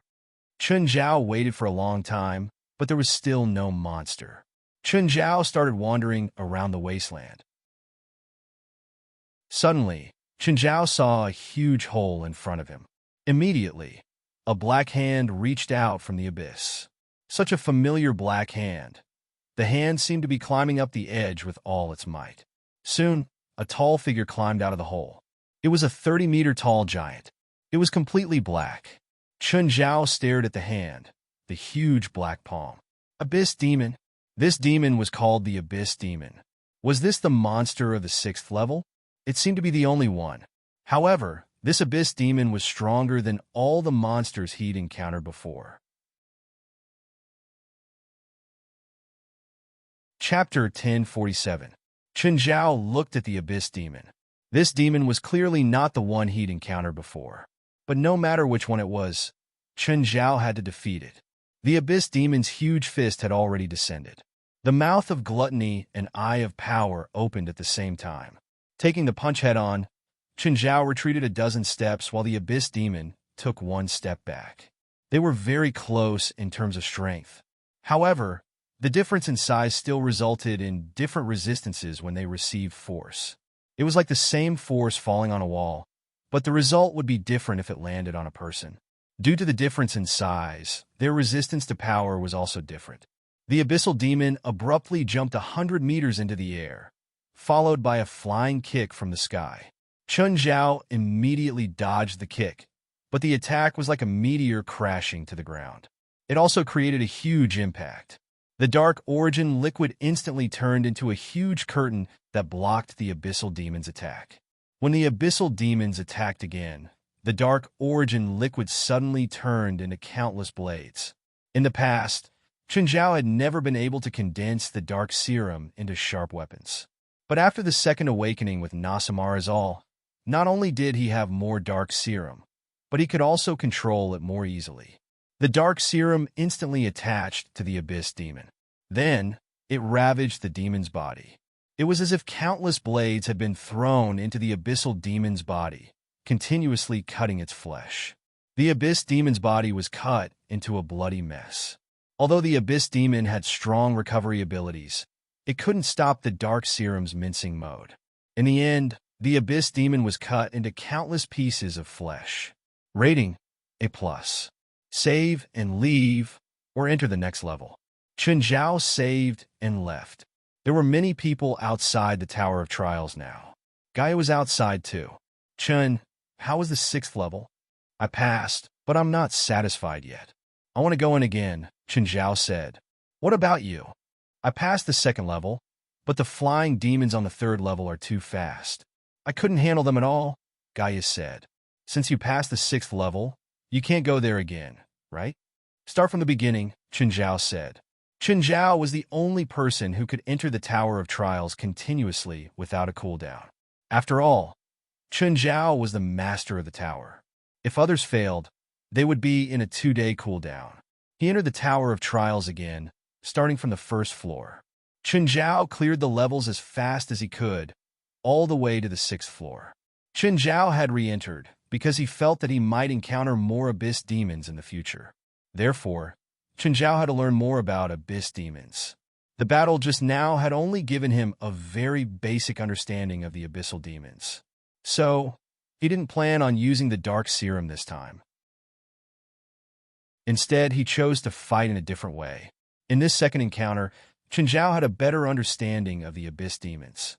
This time, Chen Zhao used the huge mouth of gluttony to hit the demon with Super Smash to win. Evaluation: B-. Although the result was the same, using this method to defeat the abyssal demons was much less efficient than using the dark origin fluid to mince meat. Gaia saw him come out less than half an hour later.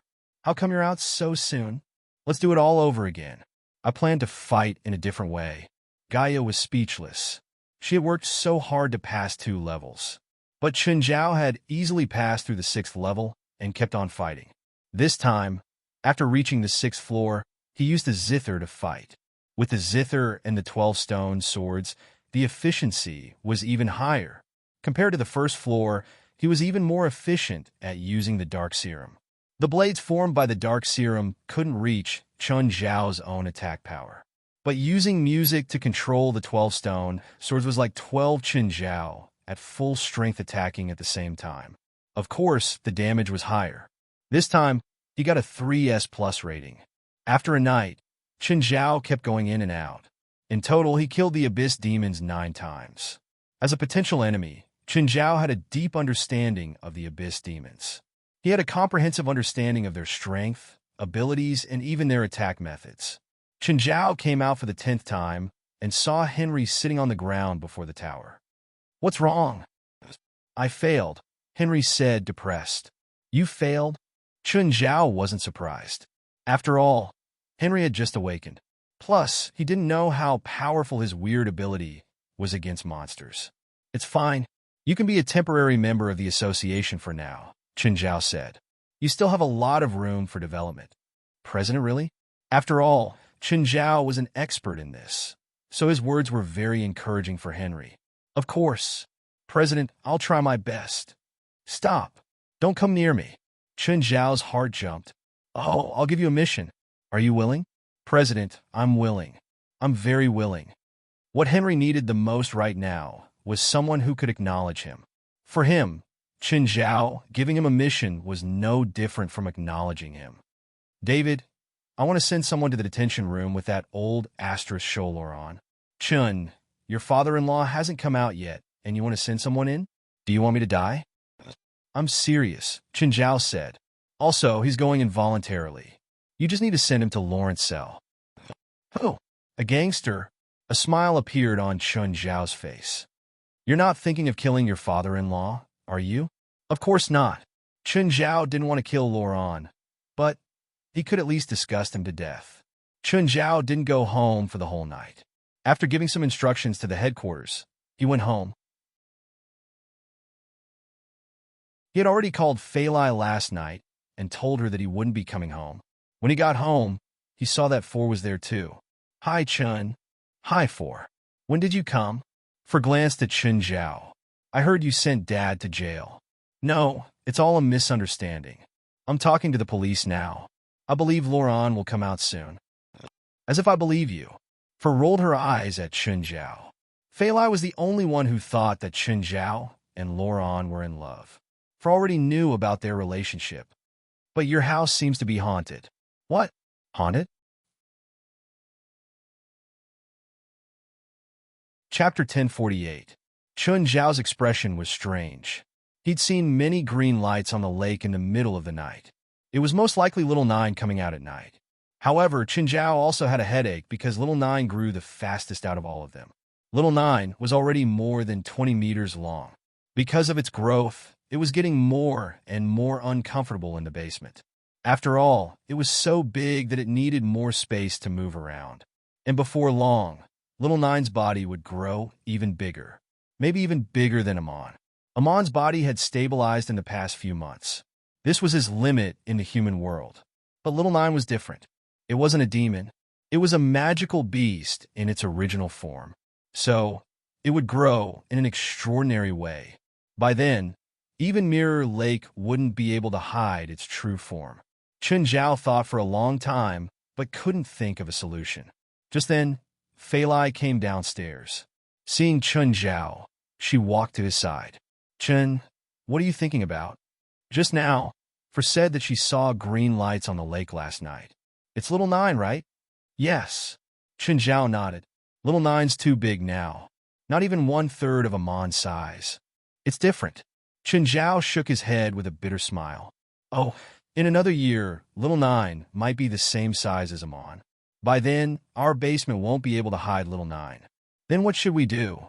Chun Zhao thought for a long time. In the future, Little Nine will need to be raised in the sea. Mirror Lake is too small after all. I think we need to build a house by the sea. Fei Lai looked up at him. Are you serious? I just suddenly had this idea. If Four hadn't said that, Chun Zhao wouldn't have had this idea. Then what about this house? We'll stay here in winter and go to the sea in summer. Why do we have to stay here in winter? The cold air from the Pacific Ocean blows over in winter.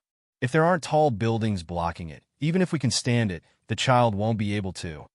Okay, since you've decided, we'll do as you say. Chun Zhao did whatever he thought of. The first thing he considered was whether to build or buy a house. Currently, there were a few high-end neighborhoods by the sea in LA. There were too many people, and it wasn't suitable. Moreover, those houses in high-end communities were not cost-effective, and the area was not big enough.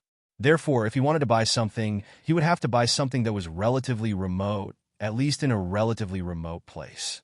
And in a remote place, he would definitely need to build his own house. The price of land along the remote coastline would not be very high. He could buy a large piece of coastline and repair the beach himself. Chen Zhao had studied this before. For example, Rasfa's beach was built by himself. 2 kilometers of beach only cost a few $100,000. Relatively speaking, the cost-performance ratio was quite high. However, Chen Zhao couldn't handle this alone. Chen Zhao thought for a moment and decided to ask a professional first. Chen Zhao picked up the phone. "Hello, Andrews. Mr. Chen, how can I help you? I want to buy a beach near Los Angeles. The first requirement is that there aren't many people and the environment is the best." "Mr. Chen, your requirements are rather general. There are at least 10 beaches around for sale, and the price ranges from a few $100,000 to a few $1,000,000. You'd better be more detailed so that I can help you choose. First, the traffic can't be too bad. Second, the coastline has to be long enough, at least 3 kilometers. There must be a deep water area. I want to build a dock with a good environment. I don't need a house. I plan to build my own house. It can't be more than 50 kilometers away from Los Angeles. The price should be below $30 million. Mr. Chun, you can buy the best beach with $30 million, even if it's in Los Angeles. Don't you understand? I want a remote one. The length of the beach can be as long as possible. I don't like my place to be too noisy." "Okay, I understand." Andrews really couldn't understand the thoughts of rich people. Not long after Chen Zhao hung up, Amira called. "Mr. Chun, it's me, Amira. Ms. Amira, how can I help you? I heard you want to buy a beach." "Yeah, did Andrews say that? I have a 4-kilometer beach under my name, including about 12 square kilometers of land along the coast. It's been abandoned. If Mr. Chen is interested, I'm willing to sell it to you." "Oh, what location? How much?" "This beach is located 60 kilometers north of Los Angeles. It's only 1 road away from Sancho National Park. I originally invested in this beach.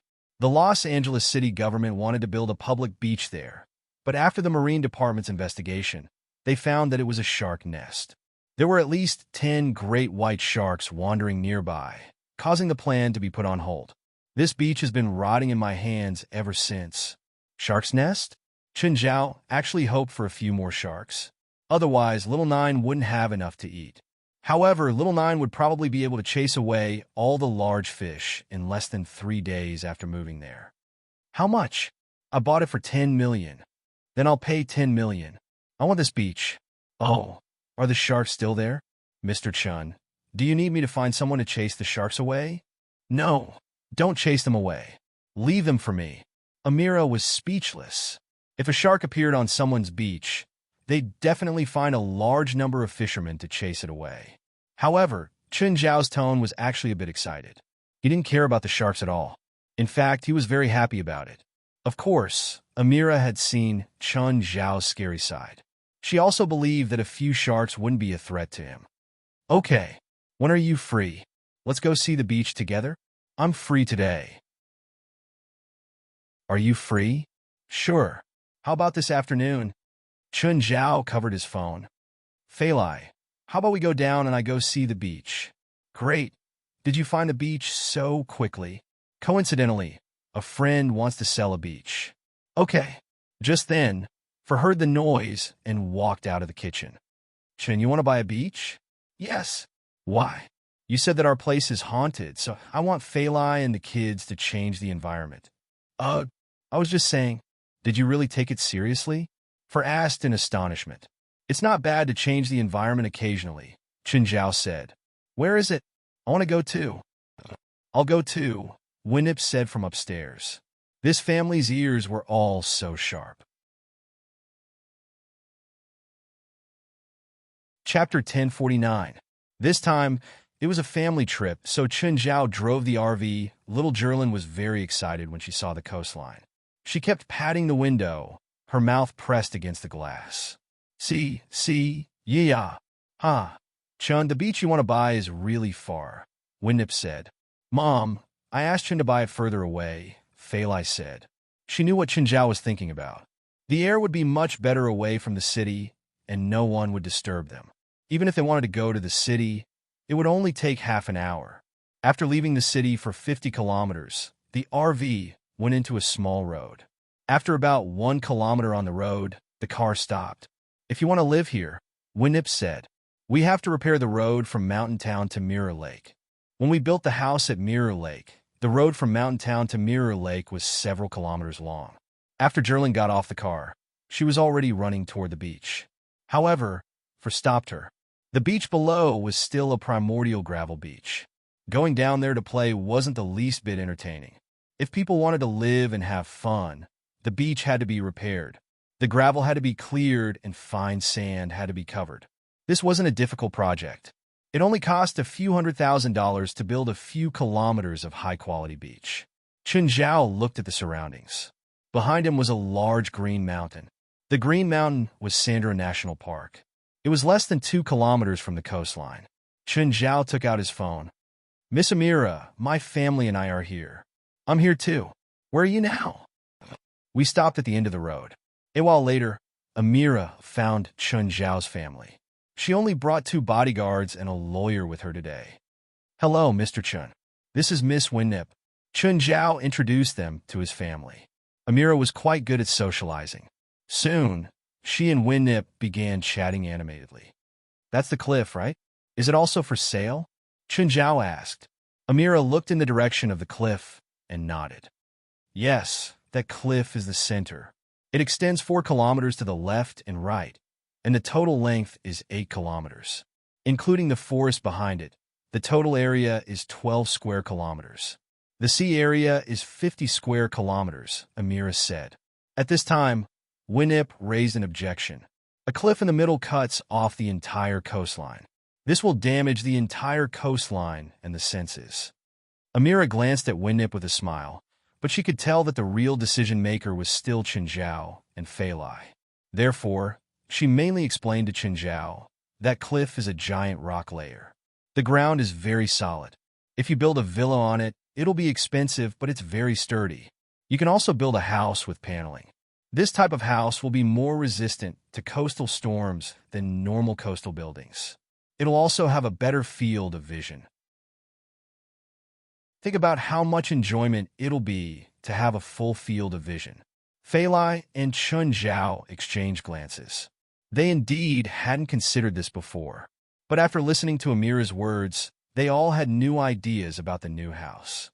"Are there no flaws here?" Winnip asked. "Yes," Amira said. "I told Mr. Chun before that there are sharks here." Winnip and Four frowned. Fei Lai smiled. "Is there a discount?" "Fei Lai, you have to think about it," Four advised. "Even if you're not afraid, you have to at least think about the kids." Sharks were never a problem. She had so many kids. They would probably slaughter all the sharks on the beach. "Show us around here." Chun Zhao was already tempted. He trusted Amira, but it was still a $10 million deal. He still had to understand it. Amira introduced the beach as they walked. "We only need to build a road less than a kilometer along the coastline to connect to Highway 5. It's less than 45 minutes from the city. Apart from the shark problem I mentioned, the coastline is pretty perfect. There are no flaws. Speaking of sharks, the main problem is that the water here is good. There aren't any chemical factories within 100 kilometers, so there are a lot of fish in the sea. It's abundant food for sharks." Amira said, "Also, there used to be a fishery here, but the LA government banned fishing 20 years ago, causing all the fisheries to go bankrupt." "Is there a deep water area here?" Chun Zhao asked. "Yes." Amira nodded. "That's the deep water area. About 100 meters away from the coastline, there's a deep water area with a depth of more than 30 meters. You can build a small or medium-sized dock there." Chun Zhao and Fei Lai were even more satisfied. Usually, a dock for a yacht would need a depth of at least 20 meters. Some large ports would need a depth of at least 50 meters. Therefore, this depth was already considered a very good depth for the coastline. For example, Chun Zhao could only park the yacht in the middle of Mirror Lake. He couldn't get close to the villa. The main reason was the depth. Another problem was that the yacht was too big. If it got close to the villa, it would block the villa's view. "I want to buy this beach as soon as possible." Chun Zhao made his decision immediately. "Of course, no problem. I brought the lawyer. Also, Mr. Chun, please make some time so we can go notarize it." "Sure." Four and Winnip were speechless at Chun Zhao's decisive decision to buy a coastline. Chun Zhao actually made such a big decision so easily. However, this was between Chun Zhao and Fei Lai. After all, Winip and Four were just outsiders. They would give their opinions, but they couldn't interfere with Chun Zhao and Fei Lai's decision. After signing the contract, Chun Zhao paid the advance. Only after the notarization would he pay in full. Felwood Cisco's life had been pretty good recently. Around Christmas, his company had made a lot of money. A company like his basically wouldn't open for business for half a year. Once it opened, it would eat for half a year. Thus, for a long time, Felwood wouldn't need to worry about the company's livelihood.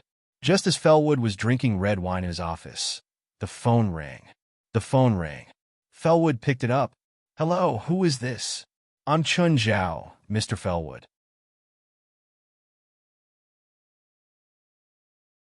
Chapter 1050. I'm planning to build a new house. The budget is $30 million. Can your company take it? Felwood fell off his chair and onto the floor. "Mr. Felwood, are you okay?" I'm fine. Felwood said hurriedly. "Mr. Chun, I need to talk to you." Felwood already had an impression of Chun Zhao's extravagance. The Mirror Lake Mansion had only been built for less than a year. Now he was going to build a new house? The budget this time was more than 10 times higher than last time. The total cost from last time was only about $2 million USD. But this time, Chun Zhao's budget was raised to $30 million. What was he going to build? Build a castle? Of course, no matter what he wanted to build, Felwood had to take the project. Felwood couldn't think of a reason to refuse. Might not even have a $30 million project in a year. The next day, Felwood Cisco rushed to the beach anxiously. Soon, Chun Zhao arrived as well. "Mr. Chun, hello." "Mr. Felwood, long time no see." "Mr. Chun, are you going to remodel the beach?" "I just bought this area. I want to build a mansion on the cliff, remodel the beach, and build a dock. Can you tell me your specific requirements?" "First, the mansion will be built into the cliff. I also want to build an elevator to the beach.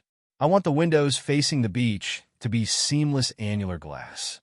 I also want it to be able to withstand a level 16 super typhoon." LA rarely had super typhoons. Usually, the typhoon's path was in Southeast Asia. This was because of the Earth's rotation, so most typhoons had a fixed path. However, a small portion of typhoons were reverse typhoons. These typhoons were strange and unpredictable. Even weather satellites couldn't predict their direction. There would be one every 10 or 20 years. Moreover, these reverse typhoons were super typhoons with shocking destructive power. Since Chun Zhao was going to build his house on the beach, he had to make it able to withstand super typhoons. "Mr. Chun, according to the scale of the mansion you described, one side of the panoramic seamless tempered glass will cost more than $600,000. If it's segmented glass, the view won't be affected much. The price will be 10 times lower. Since I'm going to build it, of course I'm going to build the best one. Why would I choose a second-rate one?" "Yes, I'm sorry, Mr. Chun." Felwood wanted to slap himself for talking too much. "Also, we need to build 2 roads, Chun Zhao said. One leads to Highway 5 from the edge of the beach, and the other connects to Highway 5 from the front door of the mansion." "No problem. Also, I want a big garage and a big parking lot. When I have parties at the Mirror Lake Villa, my friends often don't have a place to park their cars." "Of course, I understand. There's one more thing. I hope that the road repair and beach management will be the first project to be carried out. After all, summer is coming. Although I can't enjoy the sea view room immediately, I still hope to enjoy my private beach before summer comes." Felwood noted down Chun Zhao's request seriously. Chun Zhao had always been his biggest client. Every time he gave him a project, he made a lot of money. Therefore, regardless of whether Chun Zhao's request was reasonable or not, he had to carry it out. "Also, I'm very satisfied with the design of the Mirror Lake Villa, but there aren't enough rooms. Usually, when my family comes, there aren't even enough rooms. This time, I hope to have more than 15 bedrooms and a swimming pool at the entrance of the master bedroom." "Mr. Chun, I've noted everything you said. I'll give you the first design plan soon for you to see," Felwood said. "If you have any additional requests, you can contact me at any time." "Okay, That's about all of my requests. I'll contact you if I think of anything else. I'll leave now. Okay, Mr. Chun. I'd like to stay here and observe the terrain. Felwood Cisco put all his attention into this business. This business was too important to him. Chen Zhao then went to the headquarters of the association. Today, Lit Grove and Bona Twain were both there. Actually, these days, as long as Lit Grove didn't have work and Bona Twain didn't have classes, they would come to the headquarters. Not for anything else, just to get familiar with them. Teacher. Seeing Chen Zhao, Lit Grove immediately went to his side. What are you doing? Don't think that I'll forgive you and let you leave the morgue security post just because you're trying to please me. Teacher, Lit Grove said seriously, I think that the position you arranged for me is very correct. Chen Zhao's face twitched. Did he lose his mind because of me? Does he have necrophilia or something? Just then, Jolig walked out. President, the electrical room you wanted is here. Do you want to try? Sure, let's go. Chen Zhao nodded. Chen Zhao followed Jolig to the electrical room. The electrical room was 4 square meters, a 2x2 space. However, there were many metal protrusions on the walls. President, this electrical room can instantly release up to 20 million volts of electricity. Okay, got it. I'll go in and try. Chen Zhao put his electronic equipment outside and gestured at the glass window. Let's start with 500,000 volts. Jolig stood before the control panel outside the door and started pushing the lever. The metal protrusions in the electrical room started shooting out irregular electric arcs. The arcs landed on Chen Zhao and all flowed toward the eye of the thunder. When electricity passed through the human body, it would flow into the ground in the shortest possible way. But because of the eye of the thunder, the electricity kept flowing into it. The eye of the thunder was like a superconductor, continuously attracting the electricity. However, 500,000 volts wasn't enough to make Chen Zhao feel anything. Chen Zhao gestured at Jolig again. Increase 1 million volts. He still didn't feel anything. 2 million volts. Jolig stood on the control panel outside. Seeing the arcs land on Chen Zhao, he was completely speechless. Right now, the electrical room was completely filled with arcs of electricity. Any one of them would be fatal if it landed on a normal person. But Chen Zhao didn't move at all. In the electrical room, Chen Zhao could feel that the electricity gathered in the eye of the thunder was continuously being converted into magic. Chapter 10:51. Usually, there were 2 main types of damage from electricity. One was when the electricity passed through the heart and caused cardiac arrest. The other was when a strong electric current caused regional burns. Thus, normal electricity didn't harm plants because they wouldn't suffer from cardiac arrest. Of course, it was a different case if lightning struck a plant. Early transgenes actually used electricity to stimulate the cell walls of plants and break them to change genes. This was why in many sci-fi movies, people who were struck by lightning would obtain superpowers. But technology had been .d long ago because scientists knew that this method was too inefficient.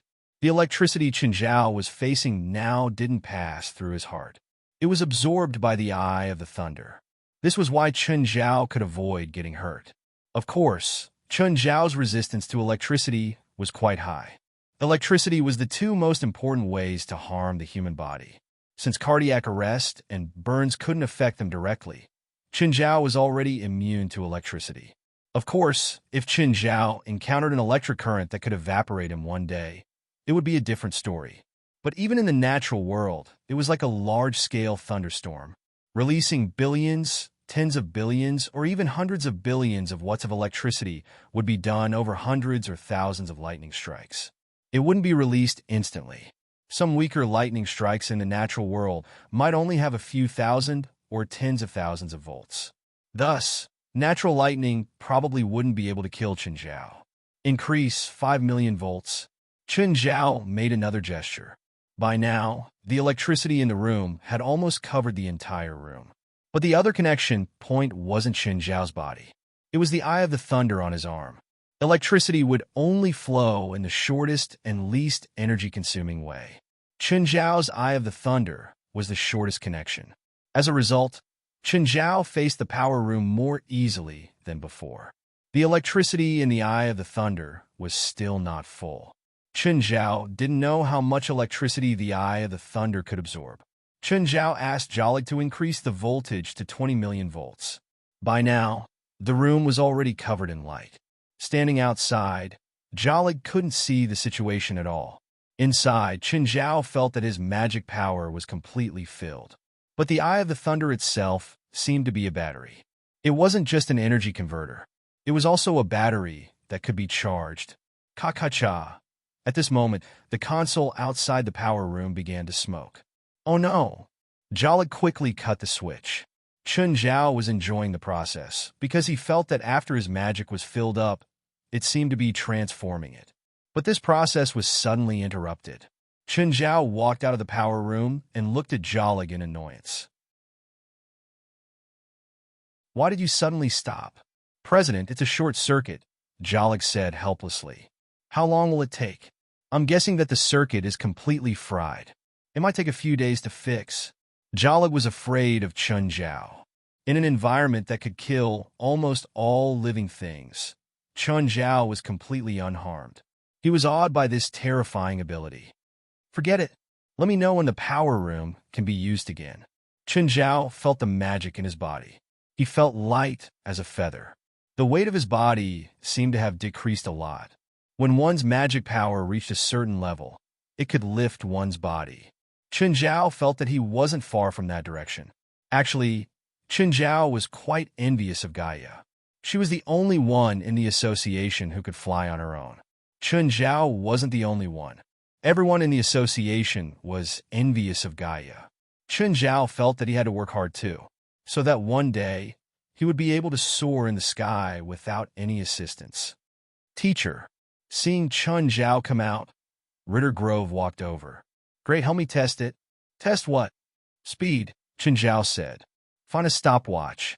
Oh, my phone is fine, Ritter Grove said. Chen Zhao and Ritter Grove arrived at the field. You call the start? Ritter Grove adjusted the stopwatch on his phone. Ready, start?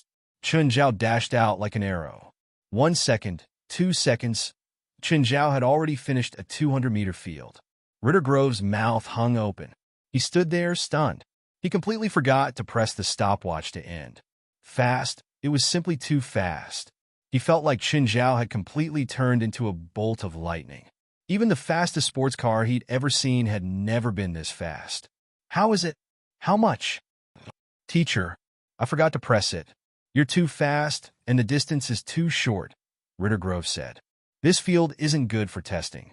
Then let's test on the road outside the headquarters, Chen Zhao said.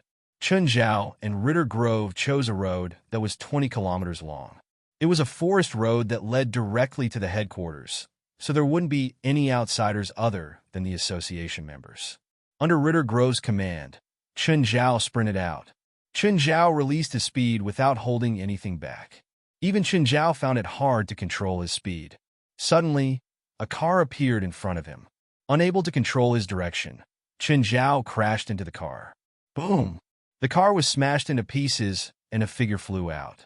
Oh no! Chen Zhao hurriedly stopped himself and looked back at the smashed car.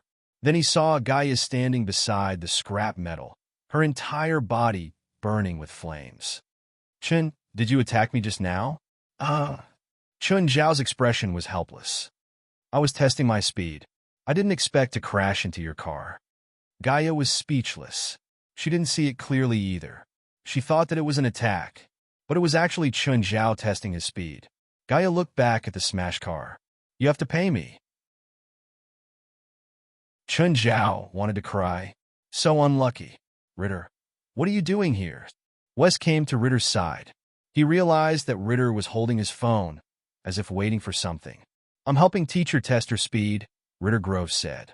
A few minutes later, Chen Zhao returned with Gaia beside him. Didn't you say you were testing the president's speed? Why is he strolling? Why is he dragging a wrecked car? I don't know. Ritter Grove was also confused. West walked up. President, what's with this car? It looks like Gaia's car. Was she attacked? Who did it? Who dared to attack someone from the association? Should I call for help? When West said this, he was very confident. The current supernatural organization was different from the past.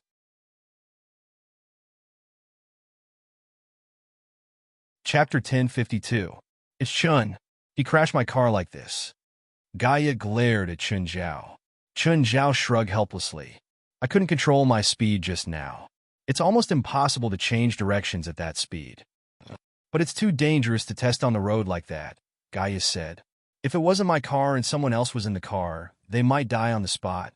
It's not easy to test on the HQ field, Chun Zhao said. The distance is too short, and it's a circular track. I can't unleash my full speed. The circular track had to turn. If Chun Zhao ran at high speed, he might deviate from the track. Whatever, I want to see your result too. I'll block the road, Gaia said. You can start again. Gaia went to the other end of the road. Klaus flew the helicopter and hovered in the sky.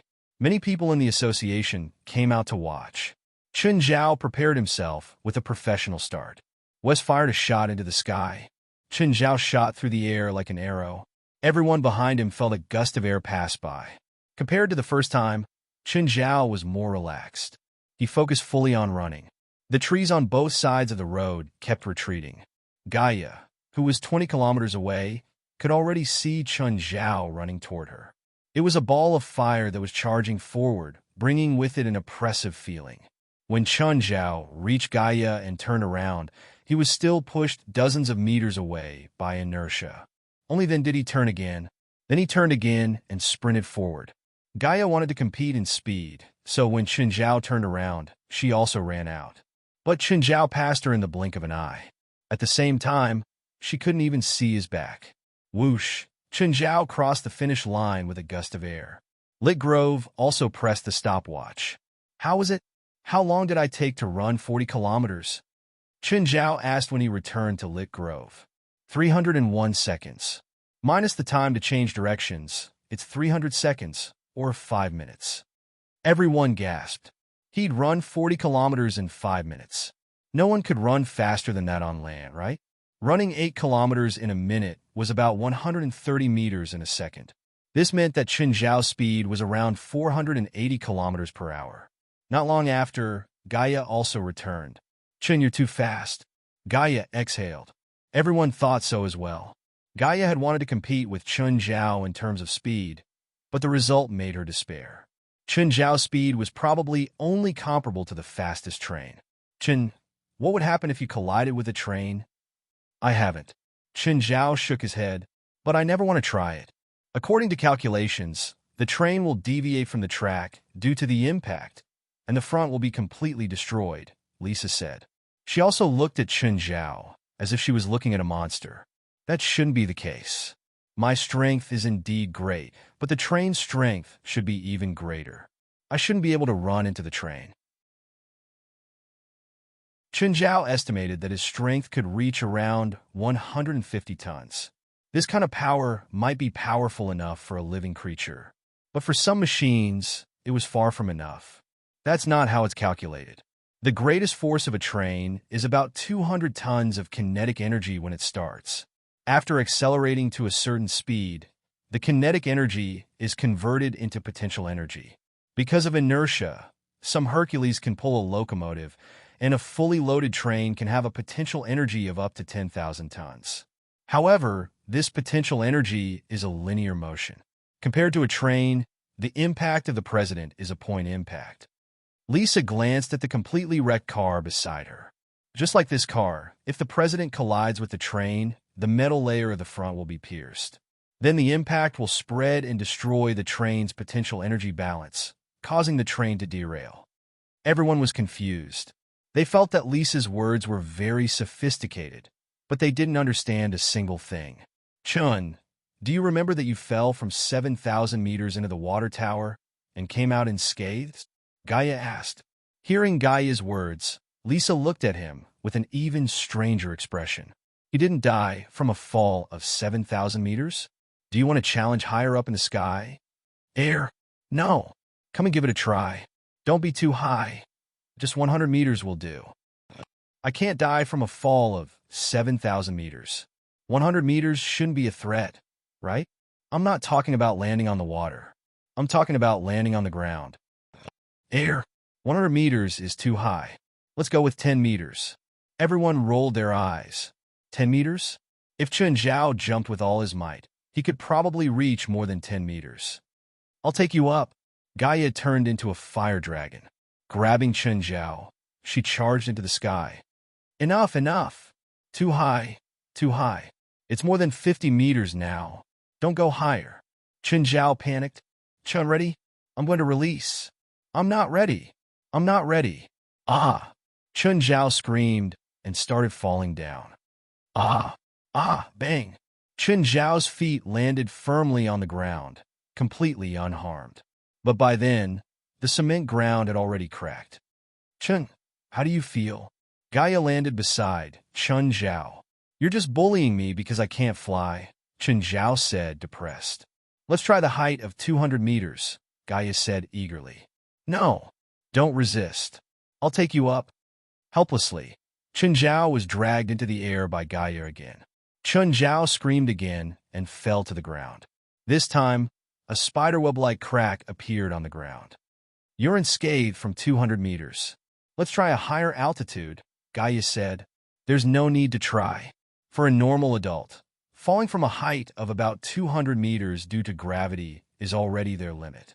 Going any higher won't produce a greater impact. Since the president is unharmed after falling from a height of 200 meters, he won't be harmed no matter how high he falls. Are 200 meters and 10,000 meters the same? The impact of potential energy is the same. At least in the case of the same falling posture, there is no difference between the two. There's a limit to the acceleration of gravity and air resistance. It's impossible to accelerate infinitely. Does that mean that even if Chun falls from outer space, he'll be unharmed? If the president can survive in outer space and withstand the pressure difference and variable values of the air currents, he won't die even if he falls from outer space.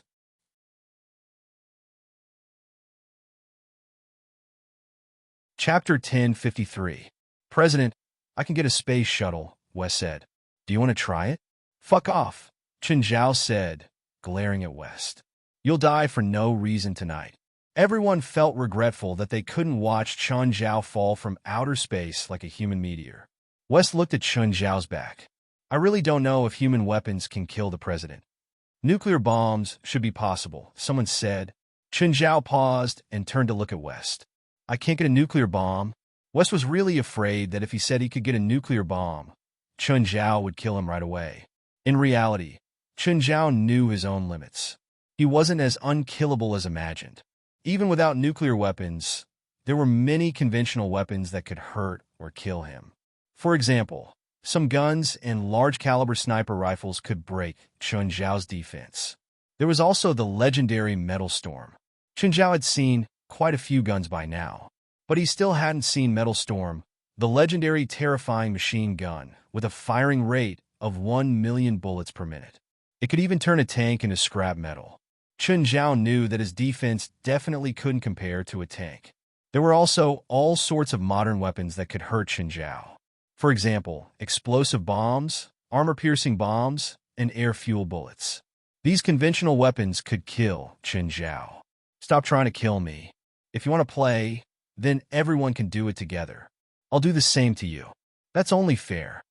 Everyone immediately gave up on the idea. Their experiments on Chen Zhao might not have any results. But if Chen Zhao experimented on them, there would definitely be results. Where are you going? Give me a ride. Teacher, where are you going? To school. The principal forced me to take a troublesome job. Now I have to go to school every day. At the school, Lit Grove opened the door for Chen Zhao. Teacher, please get off. Chen Zhao rubbed his forehead. I have my own hands. Don't open the door for me. It's like you're from a gang. I'm a student and you're a teacher. Isn't it natural for me to obey you? Lit Grove wasn't ashamed. Instead, he was proud. With such a lackey by his side, Chen Zhao was too embarrassed to walk around the school anymore. After strolling around the school, he left in a hurry. In the past, Chen Zhao had thought that a rich second generation with a lackey was pretty cool. Now, he only felt awkward, truly awkward. At this moment in the Staples Center in Los Angeles, an intense match was taking place. Ruby and Dubo were sitting on the sidelines.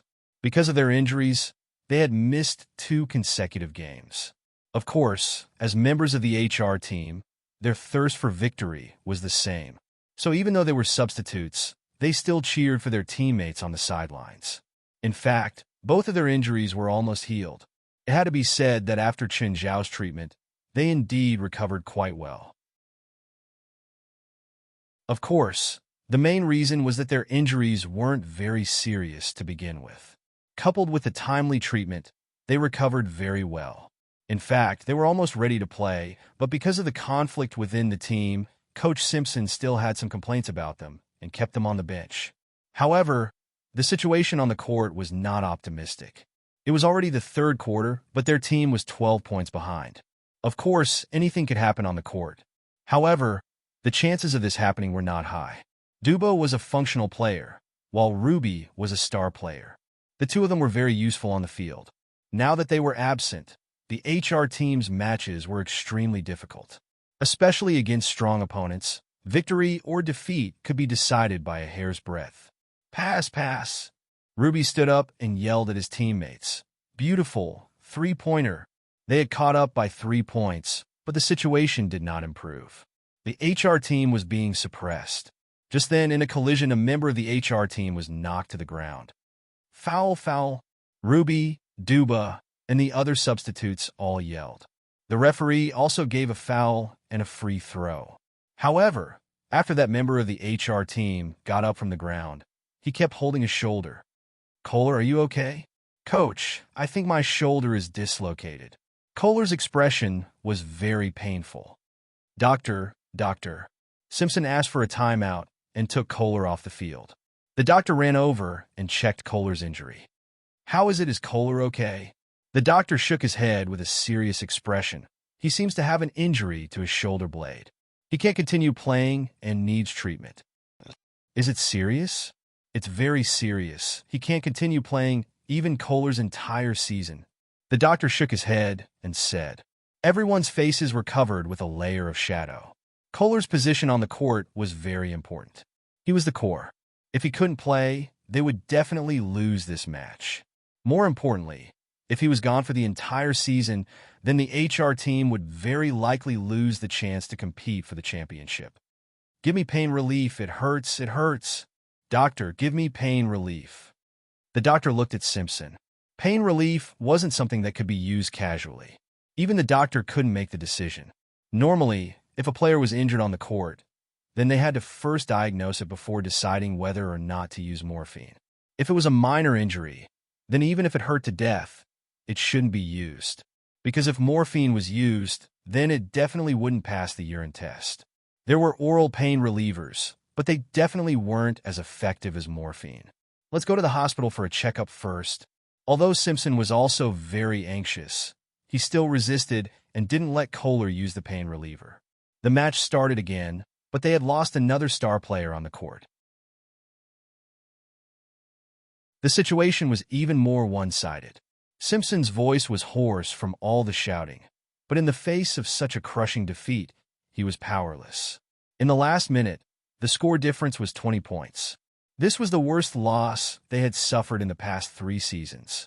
The HR team had always been a strong team in the NBA. It had always been them crushing others, but no one had ever crushed them. But in today's match, the HR team's dignity had been completely lost. In the last minute of the match, other than Simpson, who was still shouting at the top of his lungs, the other players on the bench had already calmed down. At this time, Kohler was no longer shouting in pain. He had been sitting on the bench the whole time, but he kept sweating. Professional players had the qualities of professional players. He also knew that there was no way to stop the pain before going to the hospital. At this time, Ruby came to Kohler's side. You're tuning in to the Dreamy Chapters YouTube channel. We're so grateful for your support, and don't forget to subscribe to join us on this incredible journey through captivating stories. Your generosity through donations truly makes a world of difference, as it's the primary source of revenue that allows me to expand and enhance this channel for you. Thank you from the bottom of my heart for being a part of this adventure.